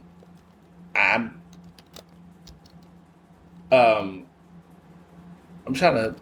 I'm gonna see something right now. I want to see the season. So this is season 4. Okay, season 4. Damn, it's been that many seasons. I guess this does make sense. It's season 4. So yeah, this is season 4 of Love and Hip Hop Miami. Premiere came out this week. Love the show so far. Love the direction. It's getting juicy. Love and Hip Hop Atlanta. I'm getting into the groove. This season has been very interesting. I will just say that I am convinced that I don't like that Yandy and Safari, or not Safari, Yandy and Mendices, like this, them Yandy coming from New York to Atlanta. I really am like not here for it. I'm really interested in young Jock's storyline. For those who've been following him, his relationship with his son is very tense. It's been interesting to watch. Carly with Lamar Odom, that's weird. I love me some Sierra. She's just so fun. I must say the show has been very. Kirk and Rashida are just being Kirk and Rashida, and they're entertainment. Really feel like the show without Jocelyn and Stevie. I mean, which they clearly have evolved, and you just there's a spice that's missing. Scrappy and Bambi. I mean, Spice is still on the show. I do miss Tokyo Vanity. I thought she brought something to the show that was humorous and fun. I'm just trying to get the groove. I don't know what it is. I don't think the season is bad, but I just feel like there is just so many new changes that it's adapting to this new realm of the show has been interesting. Miami has definitely kept the fire going. They've kept a lot of their cast members that I did like. And there is some things going on, and there's some juicy drama. So I'm excited about that. What I'm not excited about is the drama with Jeopardy. Okay, so the host has stepped down. The people are disappointed. He's staying as executive producer. We now have found out that LeVar Burton was never even being considered because they didn't think he was a good fit. So they wasted this man's time. And so did everyone else in the media. They wasted the media's time. Like, all of us was like, writing up stories, profiles, tweets, all this stuff about how, Lamar had this shot and all this. But now an insider has come in and said that he wasn't even considered and he wasn't, quote unquote, the right fit. So you mean to tell me that LeVar Burton, who's a national treasure, a man who basically is the most unproblematic entertainer, one of the most unproblematic entertainers of our time. This man has been around for over 40 years in the game, maybe 50. I mean, been around since Roots, been around since all of these things. And is probably one of America's favorite black men in entertainment. Like, LeVar Burton has done Roots, Star Trek. I mean, this man has done a lot. This man is 64 years old. He was Kunta Kinte. He was Commander Geordie LaForge. Reading Rainbow. Like, this man is an icon. Like, every aspect of LeVar Burton's career has been iconic. Like, he could just be Kunta Kinte and Roots alone, and that's iconic enough. Nope, he could have just been in Star Trek, and that would have been iconic enough. Or no, he could have just been the host from Reading Rainbow, and that could have been iconic enough. No, this man has done all three. He has been all three. and a legend. And great. He's one of those interesting, like when I look back and, my natural historian come out, and I look back at history and try to figure out all the cool things that black people's done, and the black people did some remarkable stuff like B.R. Rustin and people who were, who excelled even in the most toughest times in our history. I think like James Baldwin, like I think about people like LeVar Burton, who was like, even back then, this man had a lot he was probably facing in the industry, but he was still killing it, did some great stuff. I think of like people like Cecily Tyson, like they were icons in Hollywood. These are like legends, like they persevered. James Earl Jones, like these people have had longevity and ability to go through all of these different eras in the entertainment industry and have given us great work and has done so much wonderful things. These are national treasures. Like James Earl Jones is a national treasure. I just like Darth Vader voice, Sounder, Fences, like what? Just, oh God. Like, The Great White Hope, you should watch that. A legend. So if he was not the right fit to host Jeopardy, you thought the man with the history of sexual harassment, anti-Semitism, and sexist comments or remarks was a better fit? This is the shit that black people be talking about when we say that racism is always in the picture, that race is always playing a fix. Because you can't deny that at the end of the day, racism plays a role in all this. Not a fan. Looks like I'm just not going to watch Jeopardy again. They just ruined the legacy. Alex Trebek is a legend. He's going to always be a legend. But he gave them a recommendation. He gave them a black woman. He gave them a woman that he would have preferred to host the show. And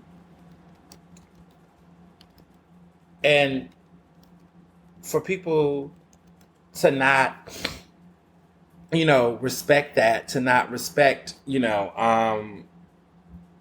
Constance Costas. Constance Costas was the person who he, really wanted to push. And for that to not happen, it's just interesting. It's a reveal. And she was a beautiful woman and super talented. And it's just interesting, that this show that's been around for 40 years has been iconic is the way it is. Other disappointing aspects about TV, and, wrapping all of this up, this is such a long episode. The situation that was going on with ABC. So ABC has announced they're going to push a show called Judge Steve or something like that. Something along the lines about a courtroom show that is basically Steve Harvey going into a real courtroom and being a judge over cases or things like that. So it's kind of like the way that we look at the People's Court or Judge Judy and shows like that, where Steve Harvey is going to be putting on that persona, like Judge Joe Brown, Judge Mathis. Like he's going to put on that persona and be that guy. Who thought this was a good idea? Why is Steve Harvey still doing TV? Why is it that is I just feel like Steve Harvey is going to become the Ellen DeGeneres of TV. Well, he kind of already is in his own way, problematic as fuck. But he's like that guy where it's like TV's lazy. It reminds me of like Wayne Brady. When Wayne Brady was like the golden black guy on TV for white people, where you just like, oh, this guy is perfect because we're going to put him in everything. He's going to do everything. He's going to make everybody laugh. And we're just going to keep making 1,000 shows with him because we're too lazy to introduce new black talent and artists and creators. So we're just going to keep recycling the same people. Like that's what they did with Ellen DeGeneres. Like I remember Ellen DeGeneres was on 1,000 different shows at one point in time. It was like Ellen's Fun of Games, the Ellen Show. It was just ridiculous. It's like, do you not have any other like respectful, kind, white lesbian women that you can find rather than trying to give us Ellen for 1,000 times? Or Steve Harvey and his problematic ass. This man has done the Steve Harvey Show. He did that turn to Steve. Then he did the Family Feud stuff. And then he did another show. I forget what that show was called, but it was like another show that was like separate. They've been trying to make Steve Harvey a thing, and it's just so sad because Steve Harvey used to be a really great comedian. The Steve Harvey Show was legendary when I was growing up. And then somehow along the way, he decided to be this guy giving people expert advice. You know, he's had tons of divorces, but like wanted to give us experts on relationships and all of that. And then he became something for white people. Like his whole branding changed where he became the black guy who was funny for white people. And, you know, your old grandparents who, you know, like to see a guy in a suit. So now he's doing this, and I'm just like, oh my God. What black people asked for when we wanted TV and Hot and Changes at ABC and all these places, like, we wanted television that gave us more complex, in-depth, wholesome, mature, evolved black characters, subject lines, intersectional stories, and people. We wanted things that were completely not written by Kenya Barris, not another Ish type of show, right? Nothing touched by Tyler Perry's hands. And for God's sakes, nothing with Steve Harvey. And ABC comes back and says, actually, we do have something for you all. Dum-da-da-dum, another Steve Harvey show. That's what we're giving you. Fuck. So that's, you know, the things that I just cannot. And it's a lot for a lot of reasons. But I'm going to, you know, enjoy the remaining days of summer. Resting and chilling, working clearly hard, enjoying the time to myself, taking some time to just savor things. I want people to do that. Our encouragement to you all is to take some time to savor things. One of the cool things I had at the cookout I went to was that one of the things I've been doing lately, and I should have been doing this a long time ago, but one of my habits I'm starting to do now is I'm starting to, when I'm in spaces or places at, you know, certain times where I am trying to focus on something or just be in the moment, I literally take the cell phone and put it in another room. I did this at the cookout. I was for like 4 hours not on my phone because I was at the cookout. I was so engaged. I put it on the charger and I just let it do its thing. I didn't check it. I didn't run it. I didn't do anything until I left. And one of the things I really appreciate about that is that my mind was just in the moment. I was really detached. And I've been doing that lately in some cases. Like when I go to sleep at night, I literally take the phone and put it somewhere else. And for whatever reason, when I take the phone out of the room or take the laptop or whatever the devices are out, there's something about my body and my mind that feels completely free in some type of way. Like I feel like sometimes social media can be a chain. And so the thing is, you're always wondering, what if I have an emergency call? What if I have this? Well, you know, the thing is that you realize your phone ain't really banging that much. A lot of times, because you're engaging on social media and you're putting things out or you're doing something, that's why you're getting a bunch of notification things. So when you're taking that step away from it and you're saying, look, I'm not posting anything, I'm just, you know, I may post something or whatever, I'm going to take a little step back or whatever, you realize that life goes on. It's not too much madness. Now, for me, it's a little different. I do have some emails. I do have things that pop up and things, but it's never anything that's urgent or whatever. And so sometimes we put ourselves in urgency mode when sometimes actually some stuff don't have to have an immediate reaction or response. Sometimes you can get to something and it might be a lot better when you have a more cleared out mind or something. So like crazy part was that it was a Friday night and I was completely like about 4 to 5 hours away from my phone. And I just let it charge, do its thing. And when I checked my phone, I had a couple of text messages and notifications, but it was nothing that required me to like be on my phone those 5 hours. So if I was with my phone on my lap, I would have just naturally felt like I need to look at something, check stuff, see stuff. And honestly, you just don't. So I've been doing that lately. Like even with this podcast, I haven't even looked at my phone on my podcast. I have not looked at my phone. I've just let it be. And I've been so intuitive and more reflective, and I don't know. I just think that's a thing, and maybe people are already doing that, but I just have been doing that lately, and I've seen great results. So, you know, until next time, do your thing, detach, and be best. Ernestly Speaking is recorded in Philadelphia, Pennsylvania, and can be found on Apple Podcasts, Google Podcasts, Spotify, and SoundCloud. To stay up to date with the latest on the show, follow me on Facebook, Twitter, and Instagram at Mr. Ernest Owens. Use the hashtag Ernestly Speaking to tell me what you thought about this episode, and check out my website at ernestowens.com.